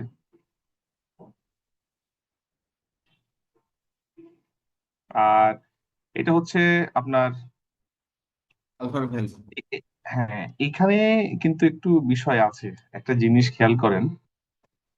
এইখানে আহ এটা কিন্তু সব থেকে বেশি, তাই না? এটা কিন্তু ক্লাসিফিকেশনের রিসপেক্টে হাইস্ট যেটা সেটা বের করে দিচ্ছে, কিন্তু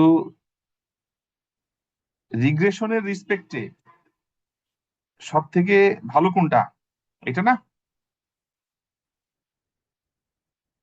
এখানে একটু খেয়াল করেন, আপনি তো ভালো কোশ্চেন করছেন, এটা তো মাথায় নাই, একটু খেয়াল করে দেখেন। যদি অ্যাকুরেসি হইতো তাহলে সব থেকে হাইস্ট যেটা সেটা ভালো হতো, তাই না? কি আমি কি বোঝাতে পারলাম? এইটা দেখেন, জি স্যার। এইটা আমরা যেহেতু করছি রিগ্রেশন, রিগ্রেশন মানে হচ্ছে ইরর, ইরর যত কম হবে তত তো ভালো নাকি? তো জি এখানে স্যার। ইরর কম কোনটা, এটা না, 3532, এটা যেটা র্যাঙ্ক 8-এ। আমাদের এখানে সব থেকে ভালো কিন্তু রেজাল্ট আসছে হচ্ছে আপনার এই জিরোতে, নট ওয়ানে। এর আগে আমি খেয়াল করি নাই তো, কি খেয়াল করছেন এটা? সব শেষেরটাতে তো রেজাল্ট ভালো আসছে। যদি ক্লাসিফিকেশন হইতো তাহলে আপনার ইফিসিয়েন্সিটা আপনার কনসিডারেশন নিতে হতো, কিন্তু সেটা হাইয়েস্ট হলে ভালো ছিল। কিন্তু এটা তো হলো আপনার রিগ্রেশন, রিগ্রেশনে তো আপনার যেটা সব থেকে কম সেটাই তো আমার ভালো। আমি কি বোঝাতে পারলাম? জি স্যার। দেখেন, চিন্তা করেন আগে, চিন্তা করে বলেন। কম হবে সেটাই ভালো হবে। হ্যাঁ, এটা হলো ওই 8 নম্বরটা ভালো হবে এখানে, কারণ ও তো রিগ্রেশন করছে না ক্লাসিফিকেশন করছে সেটা তো আর গ্রিড সার্চ সিবি বুঝছে না। গ্রিড সার্চ সিবি দেখছে যে হচ্ছে সব থেকে হাইস্ট কোনটা পাচ্ছে সেটা 1 নম্বরে বসাই দিয়েছে, আর সব থেকে লোয়েস্টটা হচ্ছে 8 নম্বরে বসাইছে। আমার এখানে তো লোয়েস্টের রেজাল্ট ভালো হবে সব থেকে, কি ঠিক আছে? জি স্যার, অ্যাকুরেসি হলে প্রথমটা হয়তো আর কি। অবশ্যই, এটা খেয়ালই করি নাই, উনি কোশ্চেনটা করে খুব ভালো করছে, আমার মাথায় মানে তাকাই নাই ওদিকে। অ্যাকুরেসি হলে প্রথমটা ভালো আসতো, কিন্তু এটা তো রিগ্রেশন, রিগ্রেশনে যত কম এরর হবে ততই তো ভালো। তো সেই ক্ষেত্রে এটা 8 নম্বরের ক্ষেত্রে ভালো, একেবারে শেষের ক্ষেত্রে। তবে সাধারণত 1 দেওয়া হয় না এখানে। এটা সাধারণত যেটা করা হয় 0 আর 1 এর মাঝামাঝি, মানে 0 একেবারে 0 না, আবার 1 হচ্ছে একেবারে 1 না। এটাই সাধারণত রেট সব জায়গাতে, এটাই থাকে অ্যালগরিদমে, এরা দিয়েছে আর কি, এখন এখানে কিছু বলার নেই, বই দিয়েছে। কি বোঝাতে পারলাম? চারটার ক্ষেত্রেই কিন্তু একই ঘটনা ঘটবে। বেস্ট স্কোর মানে হচ্ছে রিগ্রেশনের ক্ষেত্রে যেটা সব থেকে কম, দিস ইজ বেস্ট। আর অ্যাকুরেসি ক্লাসিফিকেশনের ক্ষেত্রে অ্যাকুরেসি হচ্ছে যেটা হাইয়েস্ট সেটা বেস্ট। আপনি এখান থেকে যেটা কম পাচ্ছেন সেটা বের করে নিয়ে ওইটা দিয়ে টিউন করবেন, মানে রান করবেন। কি বুঝতে পেরেছেন? আচ্ছা, আর কোনো কোয়েরি বলেন, আছে? আচ্ছা, এবার খেয়াল করেন তাহলে, আমি আপনাদের কিছু জিনিস দেখাই। এইটা আমরা পড়ছিলাম তাই না, চ্যাপ্টার 16। এরপরে এখানে যেটা আছে সেভ লোড এগুলা লাগবে না, এটা আপনি নিজেরাই করে নিতে পারবেন, এটা ওর কিছু নাই। এইখানে দেখেন আমাদের এখানে আর 4টা চ্যাপ্টার আছে। এই যে আমরা এই লেসনটা শুরু করেছিলাম, লেসন 2, একেবারে চ্যাপ্টার 4 থেকে আমরা হচ্ছে 16 নম্বর চ্যাপ্টার পর্যন্ত পড়লাম। এবং এর মাঝে আমাদের অ্যালগোরিদম গুলার ডিটেলস এখানে নাই, কিন্তু আমরা অ্যালগোরিদমের ডিটেলস গুলা সব দেখেছি। হ্যাঁ, অ্যালগোরিদমের ডিটেলস আমরা সব দেখেছি। এরপরে হচ্ছে প্রজেক্ট। এখানে মোট 3টা প্রজেক্ট রান করা আছে। এটা একটা your first machine learning project, এটা হলো সেকেন্ড প্রজেক্ট, এটা হচ্ছে থার্ড প্রজেক্ট। আমরা এতদিন ধরে যে জিনিসগুলো দেখলাম, এই প্রজেক্ট গুলা করলে আপনার কিভাবে একটা প্রজেক্টকে আপনি ইমপ্লিমেন্ট করবেন সেটা বুঝতে পারবেন। ধরেন আপনি এক জায়গায় জব করেন, আপনাকে বলা হলো যে আপনি এই প্রজেক্টটা ইমপ্লিমেন্ট করে দেন। ধরেন একটা সুপার স্টোরের উপরে আপনাকে কাজ করতে বললো, এখানকার ডেটা নিয়ে কাজ করতে বললো, আপনি সেই ডেটা নিয়ে কিভাবে কাজ করবেন, সেখানে ক্লাসিফিকেশন করবেন না রিগ্রেশন করবেন, সেই বিষয়গুলো আপনাকে দিল। আপনি সেটাকে প্রথমে কিভাবে কাজ করবেন, কোন কোন স্টেপ গুলা চালাবেন, কোন অ্যালগরিদম ইউজ করবেন, কিভাবে টিউন করবেন, সেই পুরো প্রসিডিউর গুলাই 3টা প্রজেক্ট করলে এখন করে ক্লিয়ার হয়ে যাবে। তো এই 3টা চ্যাপ্টার আমাদেরকে দেখতে হবে। আর প্রথম যে চ্যাপ্টারটা, এই যে এইটা চ্যাপ্টার 18, 19 চ্যাপ্টারে আছে ফার্স্ট প্রজেক্ট, 20-তে সেকেন্ড প্রজেক্ট, 21-এ থার্ড প্রজেক্ট। চ্যাপ্টার 18-এ কি আছে? Predictive modelling project template. একটা প্রজেক্টকে আমরা কিভাবে ফরম্যাট করব, কোন কোন স্টেপ গুলো আছে, সেই স্টেপ গুলা কি, সেগুলা মূলত দেওয়া আছে। আমরা আজকে এই চ্যাপ্টারটা, যেহেতু সময় আছে, এই চ্যাপ্টারটা আজকে দেখে শেষ করে দিই। আমরা সামনের দিন এই 3টা চ্যাপ্টার শেষ করে, মানে 3টা প্রজেক্ট শেষ করে আমরা এখান থেকে মোটামুটি ভাবে এটা কমপ্লিট করব। ঠিক আছে? দেখেন আমাদের কোর্সের যে অবস্থা, আমরা যেটা থেকে শুরু করেছিলাম, একটু দেখাই আপনাদের। এমএলডিএস,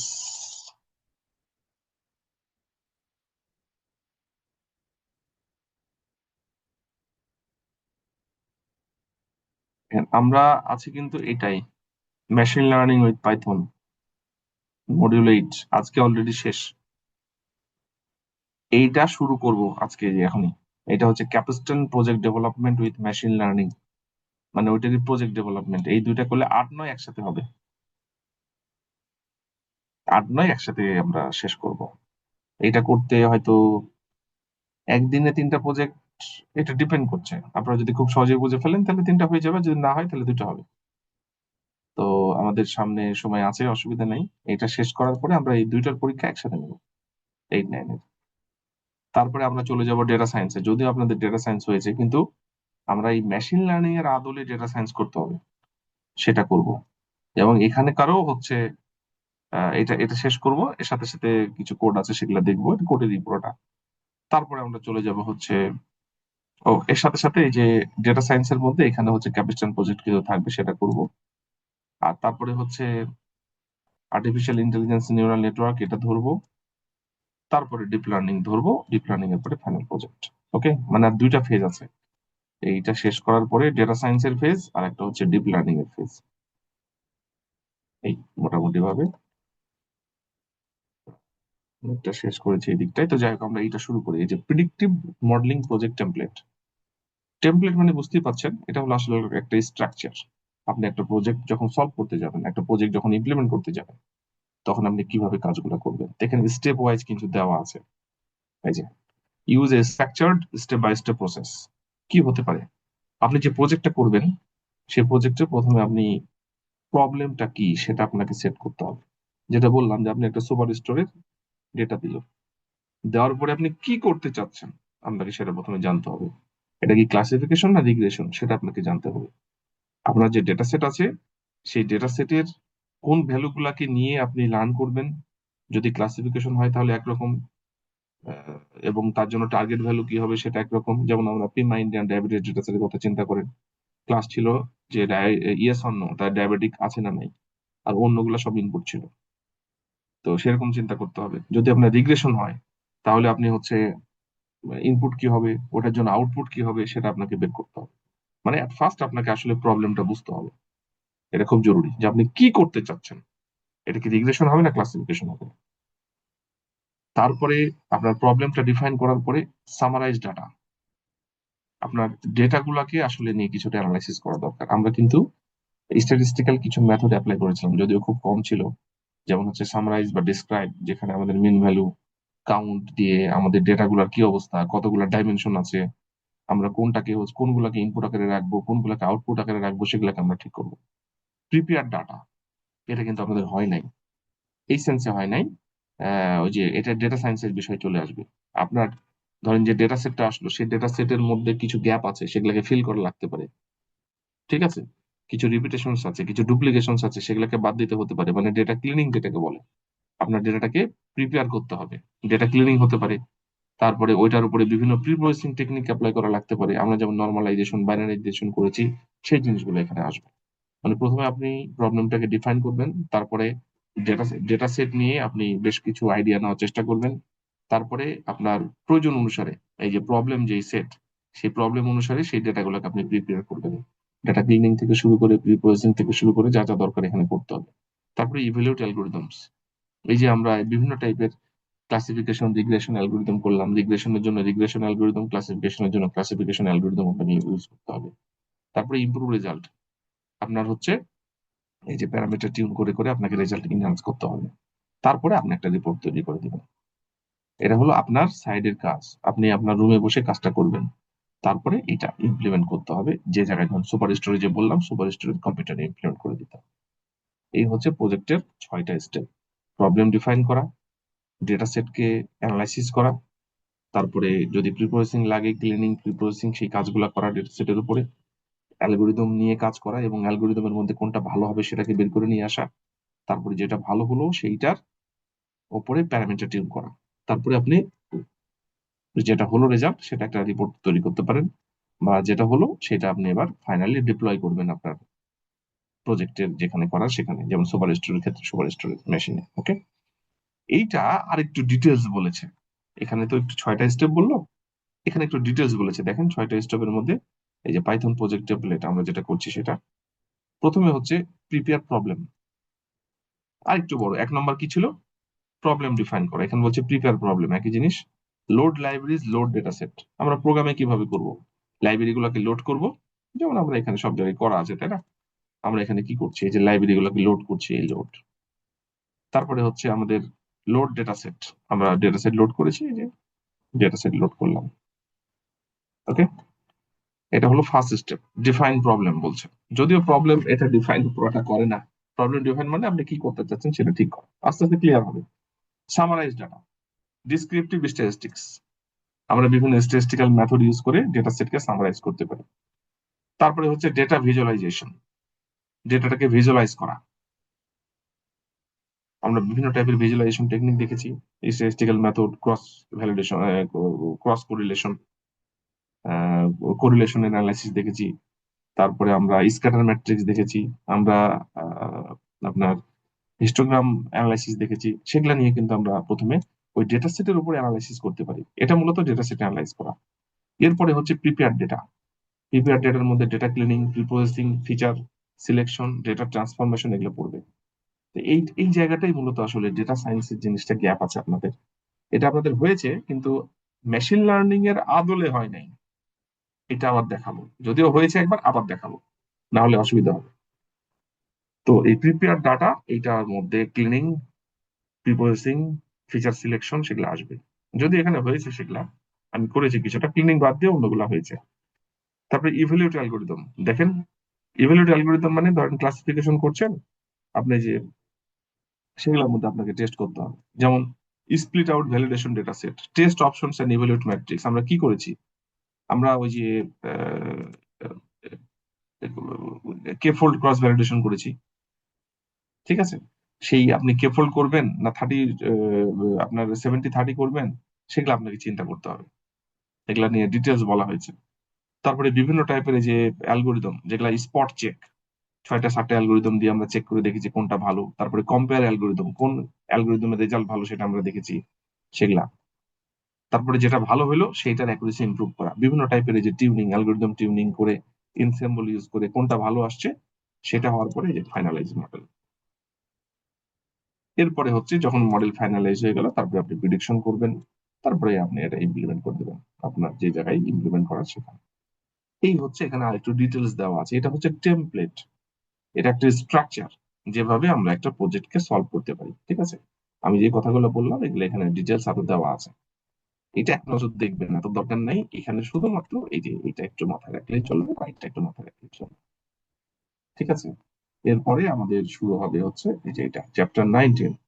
এটা সামনের দিন আমরা দেখবো, যে ফার্স্ট মেশিন লার্নিং প্রজেক্ট আমরা কিভাবে করবো। এই যে 6টা স্টেপ নিয়ে বলেছে: load data set, summarise the data set, visualise data set, evaluating algorithm, making some prediction, ঠিক আছে? প্রথমটা একটু ছোট, দ্বিতীয়টা প্রথমটা হচ্ছে ক্লাসিফিকেশনের, দ্বিতীয়টা যে রিগ্রেশনের, তৃতীয়টা ক্লাসিফিকেশন।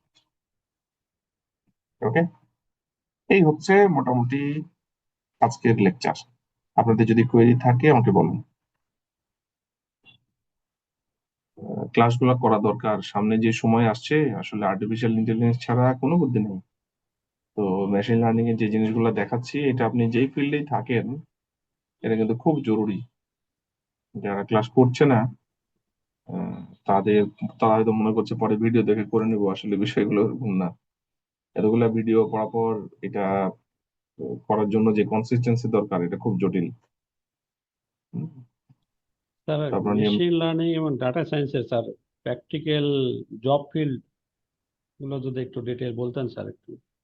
প্র্যাকটিক্যাল জব ফিল্ড আপনার বাংলাদেশে এখন বেশ কিছু তৈরি হচ্ছে। আপনার ধরেন কোম্পানি, এই যে ডেটাগুলো থাকে, যেমন এই যে সুপার স্টোরের কথায় যে এক্সাম্পলটা বারবার দিই, যেহেতু আমরা সবাই ইউজ করি। ধরেন একটা সুপার স্টোর, সেই সুপার স্টোরে ওই এরিয়ার সকল পিপুলের তার কেনা বেচার ডাটা ওখানে আছে। তো এই ডাটা যদি আপনাকে দেয়, আপনি ওই ডাটা থেকে কিন্তু অনেক কিছু প্রেডিকশন করতে পারেন। যেমন তারা হয়তো যেই প্রোডাক্ট গুলো তোলে প্রতি মাসে, ধরুন সামনের মাসে যে প্রোডাক্টটা তুলবে, আপনার কাছে যদি গত 3 বছরের ডেটা থাকে, তো ওই মাসে ধরেন জুন মাসে কি পরিমাণ ডাটা, মানে কি কোন ধরনের প্রোডাক্ট গুলো বেশি সেল হয়েছে, কোন এজের লোকের চাহিদা বেশি, সামনে কি প্রোডাক্ট তোলা যেতে পারে, ওখানে মার্কেটে রাখা যেতে পারে, লোকজন কোন প্রোডাক্ট গুলো বেশি কেনে, কোনটা কেনে না, আপনি সেগুলো কিন্তু ফেলে দিতে পারেন। যেগুলো দরকার নেই মানে সেগুলো আপনি তুলবেন না। মানে লোকজনের যে প্রয়োজন সেটা আপনি খুব সহজেই অ্যানালাইসিস করতে পারেন। এবং সামনে কি পরিমাণ আপনার সেল হবে সেটাও আপনি কিন্তু বের করতে পারেন। মানে আপনার ওই যে প্রথমেই কিন্তু ওই যে প্রজেক্ট টেমপ্লেটে একটা জিনিস বলেছিলাম, যে আপনার প্রবলেমটা আসলে কি করতে চাচ্ছেন সেটা আগে আপনাকে বের করতে হবে। আপনি কি চাচ্ছেন, যে সামনে বছর, সামনে মাসের সেলটা কি, কত কি পরিমাণ হবে সেটা কি দেখতে চাচ্ছেন, না আপনি হচ্ছে সামনে কি কি প্রোডাক্ট আপনি রাখবেন আপনার সুপার স্টোরে সেটা আপনি দেখতে চাচ্ছেন। এটা যেমন একটা এক্সাম্পল। এখন এটা প্রয়োজন অনুসারে আসলে কাজটা হবে। যেমন আপনি একটা জায়গায় কাজ করছেন, সেই জায়গায় আসলে আপনার যদি ডেটা থাকে, সেই ডেটাগুলোকে আপনি কিভাবে ইউজ করবেন, সেটা কি রিগ্রেশনের জন্য না ক্লাসিফিকেশনের জন্য, আপনি এটা কি দেখতে চাচ্ছেন। আমরা যে মেশিন লার্নিং বা ডেটা সায়েন্সের কাজগুলো করছি, আমাদের উদ্দেশ্য কিন্তু একটাই, আমরা ফিউচারকে দেখতে চাই। আমি 3 মাস পরে কি হবে সেটা দেখতে চাই। আমি 6 মাস পরে কি হবে দেখতে চাই, আমি 3 বছর পরে কি আছে কি হতে পারে আমি সেটাকে প্রিডিক্ট করতে চাই। আমি যত দূর পর্যন্ত দেখতে পাবো আমি কিন্তু তত ভালোভাবে আগাইতে পারবো, তাই না? আপনি রাস্তায় যাচ্ছেন, আপনি 1 কিলোমিটার পর্যন্ত দেখতে পাচ্ছেন খালি চোখে। ধরেন রাস্তায় হচ্ছে কুয়াশা, খুবই হেজি এনভায়রনমেন্ট, আপনি দেখতে পাচ্ছেন 5 ফিট। এই মেশিন লার্নিং অ্যালগোরিদম কি করে? মেশিন লার্নিং ডেটা সায়েন্স যেটা করে সেটা হচ্ছে আমাদেরকে বেশি দেখতে সাহায্য করে। আমার প্রিভিয়াস ডাটার উপরে বেজ করে আমি কত দূর দেখতে পাবো, আমি রাস্তা যত দূর পর্যন্ত দেখতে পাবো তত বেশি সতর্ক হয়ে কিন্তু কাজগুলো করবো। এটাই মূলত জিনিস, আপনার টার্গেট ঠিক করে করে আপনাকে আসলে কাজ করতে হবে। এমন কোনো ফিল্ড নাই যেখানে মেশিন লার্নিং বা ডেটা সায়েন্সের কাজ নাই। ঠিক আছে? তো আমার যেই জায়গায় আপনি কাজ করেন না কেন আপনার কাজ আছেই, তাহলে আপনার হাতে থাকতে হবে ডেটা। আপনি যদি ধরেন যে জায়গায় জব করছেন আপনার অথরিটিকে বোঝাইতে পারেন যে ডেটা দিয়ে, যে দেখেন আপনার হচ্ছে, ধরেন একটা এক্সাম্পল দিই, আপনার কাছে 5 বছরের ডাটা আছে, আপনি 4 বছরের ডাটা 1 বছর নিলেন না, ধরেন আপনার কাছে আছে 20, 21, 22, 23, 24, 5 বছরের ডেটা আছে। আপনি 24-এর ডাটা নিলেন না, আপনি হচ্ছে 20, 21, 22, 23 4 বছরের ডাটা দিয়ে 20 থেকে 23 পর্যন্ত ডাটা দিয়ে 24 সালে কি হয়েছিল সেটা যদি প্রিডিকশন করে তাকে দেখাই দিতে পারেন এবং 24-এর অরিজিনাল ডাটার সাথে কত পার্সেন্ট মিললো সেটা যদি দেখাই দিতে পারেন, তাহলে আপনি যদি এই 21, 22, 23, 24 এই 4 বছরের ডাটা দিয়ে 25-এ কি হবে সেটা তো, যেহেতু আপনি প্রুফ দেখাই দিচ্ছেন যে 24-এ এটা আমার অ্যালগোরিদম বের করে দিচ্ছে, তাহলে 25-এও কিন্তু এটা হতে চলেছে। তো আপনি আগে থেকেই যদি এই বিষয়ে সতর্ক হন তাহলে আপনার কোম্পানি কিন্তু যে লস গুলো করতে সেটা করবে না, যে বেনিফিটটা হতো সেটা কিন্তু বেনিফিট করবে। প্রুফের কিন্তু জায়গা আছে, আপনি যদি কোম্পানিকে অথরিটিকে দেখান ডেফিনেটলি বিলিভ করতে বাধ্য হবে, আপনার অবস্থানটা অনেক চেঞ্জ হয়ে যাবে। মানে বিষয়টা হচ্ছে এরকম।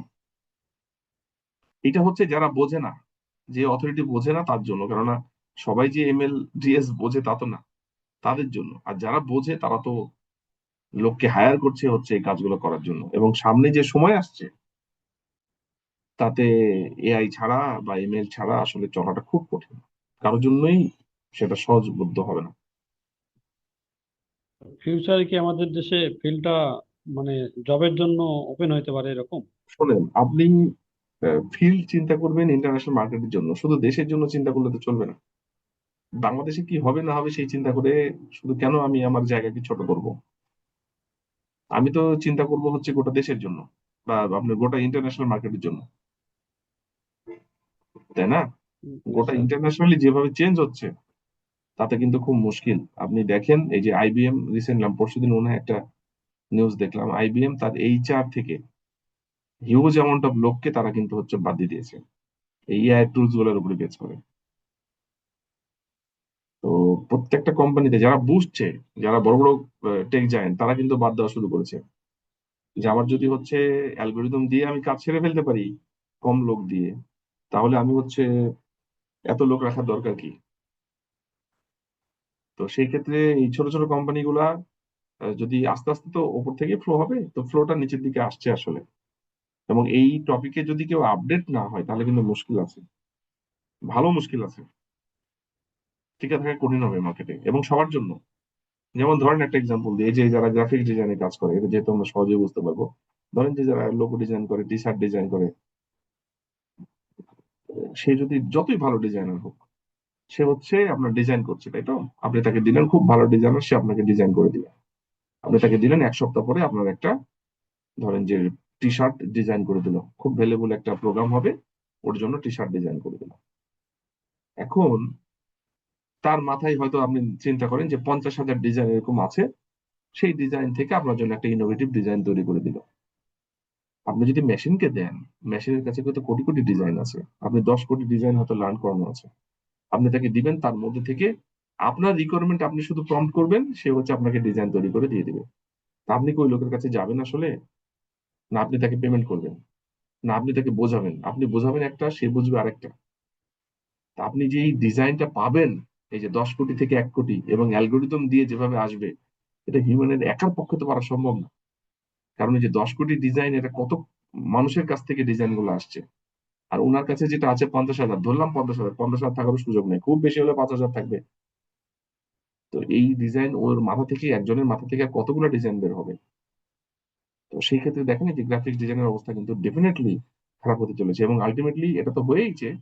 সামনে যেটা হচ্ছে সেটা হচ্ছে এই যে আমাদের যে মুভি ইন্ডাস্ট্রি, এটা কিন্তু সামনে বেশ অন্যদিকে চলে যাবে। যেমন হচ্ছে এখন যেদিকে যাচ্ছে, যদিও এটা আপনার কাজ শুরু হয়ে গেছে, সেটা হচ্ছে এখন আমরা কি করি, আমরা হচ্ছে ইমেজ জেনারেট করি, তাই তো, ভিডিও জেনারেট করি। কিন্তু ভিডিও গুলো কিন্তু একেবারে অরিজিনাল হচ্ছে এটা বলা যায় না। সামনে যেটা নিয়ে কাজ হচ্ছে সেটা হলো যে আপনার ধরেন যে আপনি একটা মুভি তৈরি করবেন 2 ঘন্টা, আপনি মুভির স্ক্রিপ্টটা তাকে দিয়ে দিবেন, এবং হিরো হিরোইন বা যে অ্যাক্ট্রেস গুলা থাকে তাদের হচ্ছে আপনি কিছু ভিডিও তাকে লার্ন করে দিলেন যে আমি, আমার হিরো হচ্ছে এটা, হিরোইন হচ্ছে এইটা, অ্যাক্ট্রেস হচ্ছে এই ক্যারেক্টারিস্টিক্স এর, তাকে ভিডিও দিয়ে দিলেন, সেই লার্ন করে নেবে। এরপরে বললেন যে আমার স্ক্রিপ্ট অনুসারে এদেরকে এখন প্লে করে আমাকে একটা মুভি বানায় দাও। কি খুব অসম্ভব কিছু নাকি? সে যখন এটা বানিয়ে দিবে তখন ইন্ডাস্ট্রির অবস্থাটা কোথায় যাবে? অবস্থা কিন্তু খুব ভয়ঙ্কর। যারা বুঝছে তারা এআই নিয়ে কাজ করা শুরু করেছে, যারা বুঝছে না ওদের আসলেই খুব ভালো লেভেলের অসুবিধা শুরু হতে পারে সামনে, হবেই। স্যার তাহলে তো আনএমপ্লয়মেন্ট বেড়ে যাবে। পারবে তো 100%। আনএমপ্লয়েমেন্ট বাড়লো কি কমলো এটা দেখার দায়িত্ব তো আসলে কোম্পানিগুলোর না। দেখেন একটা কোম্পানি আসলে কি কাজ করে, কোম্পানি হচ্ছে লোকের কাছ থেকে অর্ডার পায়, যে অর্ডারই হোক কাজ পায়, সে কি করে ওই কাজের জন্য লোক হায়ার করে। ধরেন 10 টাকা পাইলো কাজের জন্য, সেই এমপ্লয়ীদেরকে 6 টাকা বেতন আরো খরচ টরচ দিয়ে 8 টাকা খরচ করলো, 2 টাকা তার লাভ থাকে। তো সে কি দেখবে যে মার্কেটে এমপ্লয়মেন্ট কমলো কি বাড়লো? তার তো দেখার কোনো দরকার নেই আসলে। এটা কেউ করবে না, আপনিও দেখবেন না, আমিও দেখবো না। এটা দেখতে হবে গভর্নমেন্টকে। এটা কিন্তু রুল। তো এমপ্লয়মেন্ট বাড়লো কি কমলো দেখা তো দরকার নাই। এই যে আইবিএম যতগুলো লোককে ছাঁটাই করলো, সম্ভবত 800 মনে হয় দেখলাম এরকম একসাথে। 8,000। 8,000। এটা বুঝতে পারছেন, একটা টেক জায়ান্টের মতো কোম্পানি তার এইচআর থেকে 8,000 লোককে ছাঁটাই করলো একসাথে, এবং শুধুমাত্র এই মেশিন লার্নিং এর অ্যালগোরিদমের বদৌলতে। এবং আপনি নিশ্চিত থাকেন ওর থেকে রেজাল্ট অনেক গুণ ভালো হবে। এমনি এমনি ছাঁটাই করে নাই আইবিএম, তো যেখানে সেখানকার প্রতিষ্ঠান না, একবারে। সেখানে বাছাইয়ের সময়ও তো অনেক ফিল আপ করে এরপরেও তারা ছাঁটাই হয়ে যাচ্ছে স্যার, এটা আসলে হ্যাঁ, আমি আইবিএম কত চারটিখানি বিষয় না, তারপরে ওখান থেকেও ছাঁটাই করছে। এখন তাহলে ভবিষ্যতে কি হতে পারে? ওই জন্য এই বিষয়ে এক্সপার্ট হওয়াটা খুব জরুরি। আমি নিজেও ওরিড, আমাকেও হচ্ছে এক্সপার্ট হইতে হবে এমন ফিল্ডে। মানে সবার জন্যই কিন্তু অ্যালার্মিং, যার যার অবস্থান থেকে। তাই বলে সবাইকে কিন্তু এমএল ইঞ্জিনিয়ার হইতে হবে নট নেসেসারি, যার জন্য যে দরকার সেটা করতে হবে। স্যার টিচিং এ এটার ভূমিকা কি হবে সামনে? হ্যাঁ, বলেন। শিক্ষকতায় এটার ভূমিকা কি হতে পারে স্যার? প্রথম ভূমিকা হচ্ছে, আপনি কি টিচার? জি স্যার। আপনি কোথায় কোথায় জব করেন আপনি? আমি স্যার কাটেরহাট মহিলা ডিগ্রি কলেজ হাটহাজারী ইংলিশের লেকচারার স্যার। আচ্ছা, কি হবে আমি আপনাকে বলি। ধরেন এই যে ইংলিশে, আপনি অন্যভাবে নিয়েন না, যদিও রেকর্ড হচ্ছে একটু বলি। ধরেন যে কারো একটা এসে লেখা দরকার, আপনি তো চ্যাট জিপিটি ঢুকে এখন একটা এসে লিখে ফেলতে পারেন, জি পারেন তো? স্যার, আপনি পারি স্যার। ইংলিশে, হ্যাঁ আপনি ইংলিশে কথা বলা দরকার, আমার টিউটোরিয়াল হোমে যাওয়ার তো কোনো দরকার নেই। আমার এখানে অ্যাসিস্ট্যান্ট দিয়ে আমি হচ্ছে ভুল বলছি না ঠিক বলছি, কোনটা ঠিক কোনটা ভুল সে আমাকে শিখিয়ে দিচ্ছে, তাই তো? জি স্যার। আপনার এই ল্যাঙ্গুয়েজে যে গ্রামার, এইটাকে শেখার জন্য আসলে আর টিচারের কাছে যাওয়ার দরকার আছে? কেউ যদি মনে করে যে আমি যাবো না, দরকার নেই। না, এখন যাওয়ার দরকার নাই স্যার। গেলেই বরং সময় নষ্ট বলে আমার কাছে মনে হয়। আমার হাতের কাছে টুলস আছে, মোবাইল থাকলেই তো যথেষ্ট, তাই না? যেমন জি স্যার। গ্রামাটিক্যাল ইরোর, আমি গ্রামারলি থাকলে খুব সহজেই পুরা চেক করে দিচ্ছে, প্যারাফ্রেজিং করে দিচ্ছে। এটা কে দিবে আসলে? কোনো হিউম্যানের পক্ষে তো পারা অসম্ভব ওইভাবে যেভাবে সে দিচ্ছে। তো এটা হলো আপনার ল্যাঙ্গুয়েজের জন্য হচ্ছে। এখন দেখেন, যে যার ফিল্ডে যদি এআই কে ইউজ না করে সে চুপ করে বসে থাকে তাহলে কিন্তু মুশকিল। এখন ধরেন যে আপনি যদি ইংলিশের টিচার হন, তাহলে আমার যেটা মনে হয়, এটা পার্সন টু পার্সন ভ্যারি করতে পারে, যেই এক্সিস্টিং টুলস গুলো আছে এআই এর, সেই টুলস গুলাকে ইউজ করেই কিন্তু আপনাকে আসলে আপনার অবস্থানটা ঠিক করতে হবে, এবং আপনার অবস্থানটা এআই এর মতো করে চেঞ্জ করে নিতে হবে। জি কেউ স্যার। যদি, হ্যাঁ কেউ যদি মনে করে যে আমি আমার অবস্থানে থাকবো, তাহলে কিন্তু বিপদ আছে। এআই এর মতো করে বা মেশিন লার্নিং অ্যালগোরিদমের মতো করে যেভাবে ট্রেন্ড চলছে তার মতো করে আমাকে চেঞ্জ হতে হবে, এছাড়া কোনো বিরতি নাই। ঠিক আছে, আমি নিজেও কিন্তু এখন পড়াশোনা করি প্রচুর, কারণ হচ্ছে পড়াশোনা না করলে আমার ক্লাস কেউ করবে না। এখন ধরেন যে আমি আপনাকে যদি ইনফরমেশন না দিতে পারি এই এআই রিলেটেড, আপনার কি সময় কি অনেক বেশি হয়ে গেছে আপনি আমার ক্লাসগুলো করবেন? কোনোদিনও করবেন না। তো সবারই তাই। আমি যদি আপডেটেড না হই এই ফিল্ডে তাহলে কিন্তু বিপদ আছে, খুব মুশকিল। স্যার আমাদের এই কোর্সের স্যার পর কি কোনো আমার অ্যাডভান্স কোর্স আছে স্যার এমএল চিন্তা বেসের? করছি অ্যাডভান্স কোর্স মানে কি স্যার চিন্তা করছি সেটা আমার ডিপ একটা লার্নিং এর দিকে। স্যার আমার একটা কোশ্চেন ছিল স্যার। বলেন। স্যার যেহেতু সবকিছুই যদি আমি একটা চ্যাট জিপিটি প্রিমিয়াম একটা ইয়ে অ্যাকাউন্ট মানে সাবস্ক্রিপশন নিই, হুম তাহলে দেখা যাচ্ছে যে আমার যে কোনো কিছুকেই ও দেখা যাচ্ছে যে এমন ভাবে অ্যান্সার করে, মানে সবকিছুই অ্যান্সার করতে পারে। তো হুম স্যার তাহলে কি আমার প্রম্পট ইঞ্জিনিয়ারিংটা আসলে এই ক্ষেত্রে দরকার আছে কিনা? না, প্রম্পট ইঞ্জিনিয়ারিং দরকার আছে কিন্তু সব ক্ষেত্রে না। যেমন ধরেন প্রম্পট ইঞ্জিনিয়ারিং তো আপনি যেটা বলছেন সেটা এলএলএম এর জন্য, তাই না? চ্যাট জিপিটি করেন বা গ্রোক করেন বা ঠিক জেমিনি আছে। করেন, যেটাই করেন না কেন কোনো সমস্যা নাই, আপনি করছেন, আপনাকে অ্যান্সার দিচ্ছে। কিন্তু সেই ডেটাটা তো সবার জন্য, ও যে ডেটা সেটের উপরে কাজ করছে পুরো সবার জন্য ওপেন গ্লোবাল ডেটা। এখন ধরেন আপনি একটা, ওই যে বললাম সুপার স্টোরে জব করছেন, সুপার স্টোরের ডেটা কি আপনি কাউকে দিবেন? কাউকে তো দিবেন না। না স্যার। তাহলে এইটা তো আপনার ওখানে লোড করা যাবে না। এইটা আপনার অ্যালগোরিদমে আপনাকে লোড করে আপনাকে বের করতে হবে, কেননা আপনার সুপার স্টোরের ডেটা যদি কারো হাতে যায় সে তো আপনার বিজনেস স্ট্র্যাটেজি পুরোটা জেনে যাবে। স্যার ওই জন্য যেটা প্রাইভেট ডেটা সেটা নিয়ে আপনাকে নিজে অ্যানালাইসিস করতেই হবে। সেটা আপনার যেই আপনি যেগুলো এলএলএম বলছেন, যে চ্যাট জিপিটি বা এগুলা, সেখানে তো দেওয়ার সুযোগ নাই। আপনি ওখান থেকে জেনারেল জিনিসগুলো পেতে পারেন। আপনি একটা এসে লিখবেন, আপনি একটা গ্রামার ঠিক করলেন, এইটা ঠিক আছে, কিন্তু আপনার প্রাইভেট ডাটা তো ওখানে কেউ ইনপুট দিবে না। স্যার মানে কারণ আপনি পার্সোনাল অ্যাকাউন্টে যেটা হলো সাবস্ক্রিপশন, যেটা 5,000 করে নেয় প্রতি মাসে, তো সেইটা তো স্যার আমার অ্যাকাউন্টটা এটা অন্য আপনি কেউ ই দিলেও, করে না স্যার। আমি বলি, আপনি ওখানে পার্সোনাল অ্যাকাউন্ট দিয়ে সাবস্ক্রিপশন করে, ধরেন আপনি একটা সুপার স্টোরে জব করেন, সেখানকার ডাটা ওখানে আপলোড করে বললেন যে আমাকে এই রেজাল্টটা বের করে দাও, সে দিল। Yes sir, yes sir. দিল তো। জি।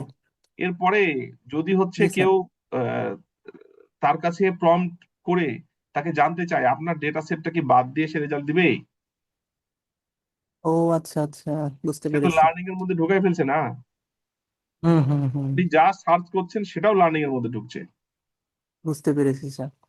এবং যদি কেউ ও বলে যে আচ্ছা। হচ্ছে তুমি এই টাইপের ডেটা সেট আমাকে দাও, ওই ডাটা তো ওখানে যেতে পারে। বা ডেটা সেটের উপরে যদি ওরকম মার্কিং থাকে কোনো রকম ভাবে, সে তো যে চাবে তাকে দিবে তো। হুম, হুম, হুম। তার মানে বায়াসও আছে স্যার। বুঝতে পেরেছি। রুলই এরকম। Yes sir. স্যার একটা জিনিস থ্যাংক ইউ জানার স্যার। ছিল, ন্যাচারাল ল্যাঙ্গুয়েজ প্রসেসিং এটা কি স্যার মানে মেশিন লার্নিং না ডিপ লার্নিং এর মধ্যে পড়ে? এটা দুইটার মধ্যেই পড়ে। ন্যাচারাল ল্যাঙ্গুয়েজ প্রসেসিং এটা হচ্ছে মেশিন লার্নিং দিয়েও করা যায়, আর ডিপ লার্নিং দিয়েও করা যায়। আসলে ডিপ লার্নিং তো মেশিন মেশিন লার্নিং এর সাবসেট। তো ডিপ লার্নিং হচ্ছে, তবে এখন যে এলএলএম গুলো হয়, এই যে যত এলএলএম দেখছেন না, চ্যাট জিপিটি, গ্রক, তারপরে এগুলো সবই হচ্ছে আপনার ন্যাচারাল ল্যাঙ্গুয়েজ প্রসেসিং এর। মানে আপনি এই যে যখন এই কোনো টেক্সট নিয়ে কথা বলেন, যেমন ইংলিশ, ধরেন আপনি একটা টেক্সট সার্চ করছেন বা টেক্সটকে মডিফাই করতে বলছেন, আমরা যেটা করে থাকি এখন, এগুলো সব ন্যাচারাল ল্যাঙ্গুয়েজ প্রসেসিং, এনএলপি। ঠিক আছে। আমার জি স্যার, প্ল্যান বুঝতে আছে পেরেছি। এটার পরে একটা হায়ার কোর্স দেওয়া, সেটা হচ্ছে ডিপ লার্নিং এর উপরে, ডিপ লার্নিং এর অ্যাডভান্স। কিন্তু সময়ের বিষয় আছে, দেখা যাক, এটাকে শেষ করি। যদি এখানে ডিপ লার্নিং এর কিছু জিনিস দেখাবো, তারপরে ডিপ লার্নিং এর অ্যাডভান্স কোর্স নিয়ে আলোচনার ইয়ে আছে, তারপরে জেনারেটিভ এআই নিয়ে একটা শুরু করার প্ল্যান আছে। দেখা যাক, অনেক প্ল্যান আছে কিন্তু সময়, এখন একটু সময় পাওয়া যাচ্ছে ওই জন্য প্ল্যান করছি আর কি, দেখি কি হয়। স্যার একটা কোশ্চেন করবো। বলেন। স্যার আমি কয়েকটা ক্লাস মিস করেছি, তারপর একটা কোশ্চেন করতে যাচ্ছিলাম, দুটো কোশ্চেন হুম, ইনফ্যাক্ট। স্যার এআই এজেন্ট ইদানিং একটা কথা আসতেছে স্যার, এইটা হ্যাঁ, আসলে কি এজেন্ট এআই। বলতে পারবেন? না, একটা হলো এআই এজেন্ট, আর একটা হলো এজেন্ট এআই, দুটো আলাদা জিনিস। একটু এআই এজেন্ট বলবেন তো মানে একদম। হচ্ছে, এআই এজেন্ট মানে হচ্ছে একটা ধরেন রোবটকে আপনি তৈরি করে ছেড়েছেন, সে আপনি যে এই কাজগুলো তাকে করতে বলেছেন, ধরেন একটা হচ্ছে কাজের লোক, মানুষের মানে জায়গায় আপনি একটা রোবটকে আপনি বাড়িতে রেখে দিয়েছেন, সে কাজের মানুষের কাজগুলো করে। তা আপনি তাকে যে ইনপুট গুলো দিয়ে রেখেছেন, যদি কেউ আসে তার জন্য হয়তো কলিং বেল চাপলে দরজা খুলে দেয়, এটা হলো আপনার হচ্ছে ওই রোবটের কাজ। তো এটা হলো জিজ্ঞেস এআই তো এজেন্ট। চ্যাটবট স্যার টাইপের। এটা হলো এআই এজেন্ট, আর এজেন্ট এআই সেটা সম্পূর্ণ আলাদা, সেটা একেবারে রিসেন্ট ফিল্ড। সেটা পরে, আগে অনেক স্টেপ আছে, সেগুলো জানতে হবে। আগে জেনারেটিভ এআই বুঝতে হবে, তারপরে হচ্ছে এই জিনিসগুলো আসবে। বুঝতে পেরেছি স্যার স্যার। আগে আরেকটা কোশ্চেন করেন, ছিল আগে ডিপ লার্নিং করেন, তারপরে কিছুটা মাথায় আসবে। স্যার, ডিপ লার্নিং পড়াবো। একটু একটু বেসিক কোশ্চেন ছিল, মানে একটু মিস করাতে স্যার আমি একটু প্রবলেমে থাকাতে এই জন্য করছি স্যার কোশ্চেনটা। স্যার আমরা তো অনেক ধরনের অ্যালগোরিদম রান করাই, আমরা F1 score, F measure, recall, precision অনেক কিছু বের করি। তো হুম রিগ্রেশনের ক্ষেত্রে দেখা যায় স্যার আমরা ট্রেন্ড লাইন ইকুয়েশন অথবা ফোরকাস্টিং করি। তো হুম এখন এই যে F1 স্কোর দিয়ে যে আমরা প্যারামিটারটা ফিক্সড করলাম বা ক্লাসিফায়ারটা করলাম, তো এইটা এই যে রিয়েল লাইফ আপনি যে বললেন স্যার যে ওই যে সুপার স্টোরের যেই মেজারমেন্টটা বা ওই যে হুম ফোরকাস্টিংটা, তো হুম এইটা স্যার কি কোনো প্রসেস বিল্ড আপ আপনি, আছে যেটা আমি আমরা? বলি আমি বলি প্রথমে আপনাকে বুঝতে হবে যে আপনি কি ক্লাসিফিকেশন করছেন না রিগ্রেশন করছেন। আপনি যদি ক্লাসিফিকেশন করেন, ক্লাসিফিকেশনের জন্য পারফরমেন্স ম্যাট্রিক্স এর মধ্যে আপনার হচ্ছে ওই যে প্রিসিশন, রিকল, F1 স্কোর আছে।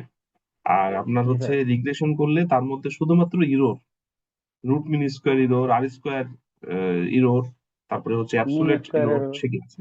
জি স্যার, আপনি ওটা দিয়ে আমরা এরর গুলো বের করলাম, ইরোর গুলো বের করবেন রিগ্রেশনে, আর ক্লাসিফিকেশনে আপনি অ্যাকুরেসি বা প্রিসিশন, ক্লাস্টারিং করা রিকল যেটা আর এগুলো কি। বের করবেন। হ্যাঁ, আচ্ছা, ওইটা স্যার ক্লাস্টারিং গুলো করার পরে কি স্যার আমরা রিগ্রেশন করে ক্লাস্টারিং কিন্তু F1 অন্য স্কোরের? জিনিস। ওটা ক্লাস্টারিং অন্য আরেকটা জিনিস। জিনিস। হ্যাঁ, একটা হচ্ছে আচ্ছা, রিগ্রেশন, একটা হচ্ছে ক্লাসিফিকেশন, আর ক্লাস্টারিং আরেকটা জিনিস। ক্লাস্টারিং হচ্ছে সেলফ অর্গানাইজেশন লার্নিং। এটা হচ্ছে আপনার সুপারভাইজড লার্নিং না, আনসুপারভাইজড লার্নিং। পরে সময় হলে আমি জানাবো এটা। উম, স্যার আমরা F1 স্কোরটাকেই কেন স্যার ইয়া হিসেবে ধরতেছি স্যার, ফোরকাস্টিং এর আমাদের মেজারমেন্ট পয়েন্ট হিসেবে? মানে অ্যাকুরেসি দিয়েও কি স্যার মেজারমেন্ট করা যায় না স্যার? বলেন, আমি শুনতে পাই নাই, আরেকবার বলেন। স্যার মানে আমরা F1 স্কোরটাকেই হুম, প্রিভিলেজ দিচ্ছি আর কি, যে F1 স্কোর উপরে বেস করে আমরা একটা প্রেডিকশন করতেছি। হ্যাঁ করেন। এটা তো স্যার স্যার F1 স্কোর বা এফ মেজারমেন্টের উপরে বেস করে। হুম, তারপরে না স্যার পরে আমরা ভোটিং এ আসলাম, যেটা এনসেম্বল ল্যাঙ্গুয়েজে। হ্যাঁ হ্যাঁ হ্যাঁ, তো হতে পারে, অসুবিধা নেই, হতেই পারে। কিন্তু স্যার আমার যদি স্যার দেখা গেল KNN এ আমার F1 স্কোর 94 আসছে, বাট হুম অ্যাকুরেসি আমার কম আসছে, হুম তাহলে আমি স্যার কি অ্যাকুরেসিটাকে নিব নাকি F1 স্কোরটা নিব? হুম, এটা সম্পূর্ণ আপনার বিষয়। এটার কোনো ফিক্সড কোনো কিছু বলার সুযোগ নাই। এটা আপনার উপরে ডিপেন্ড করছে আপনি কোনটাকে নেবেন। আপনি দেখেন, প্রিসিশন, আচ্ছা, রিকল, F1 স্কোর, এগুলা যত ওয়ানের কাছাকাছি যাবে তত ভালো তো, তাই তো? জি স্যার, আপনার জি জি এগুলা স্যার, জি বাড়লে স্যার। এরকম তো না যে অ্যাকুরেসি কমবে। আপনার ওইখানে AUC দেখতে পারেন, দেখে মোটামুটি ভাবে একটা আর যেটা আপনার অপটিমাইজ রেজাল্ট আপনি মনে করছেন সেটা রাখবেন। একেবারে মানে আপনাকে ফিক্সড করে বলার সুযোগ নাই যে আপনি এটাই করবেন। আপনি সবকিছু কিন্তু স্যার, দেখে যেটা আপনার অপটিমাম রেজাল্ট মনে হচ্ছে আপনি সেটা রাখবেন। স্যার ফিচার আর আমার যে টার্গেটটা থাকবে হুম, স্যার, তো মানে আমি তাহলে স্যার আমার যে টার্গেটটাই তো স্যার আমার F1 স্কোরটা আসবে, তাই না? হ্যাঁ বলতে পারেন। টার্গেট মানে কি, টার্গেট আর হচ্ছে যেটা আপনি অ্যালগোরিদম থেকে পাচ্ছেন, এই দুটার বিয়োগ করে যেটা আসছে সেটাই হচ্ছে ইরোডের কত কাছাকাছি, মানে আপনার টার্গেটের কত আচ্ছা কাছাকাছি স্যার, যাচ্ছে। আচ্ছা বুঝতে পারছি। মানে আচ্ছা, আপনি যেটা মানে বলছেন, স্যার আমি সামারাইজ করি, যেটা হচ্ছে যে আপনি বলছেন যে স্যার কোনটা রাখবো, এটা কিছু বলা যাবে না। এক একজন এক একটা নিয়ে কাজ করে। আপনি সবগুলো বের করবেন, দিয়ে আপনার কাছে মনে হবে যে এটা রাখা যায়, আপনি সেটা রাখবেন।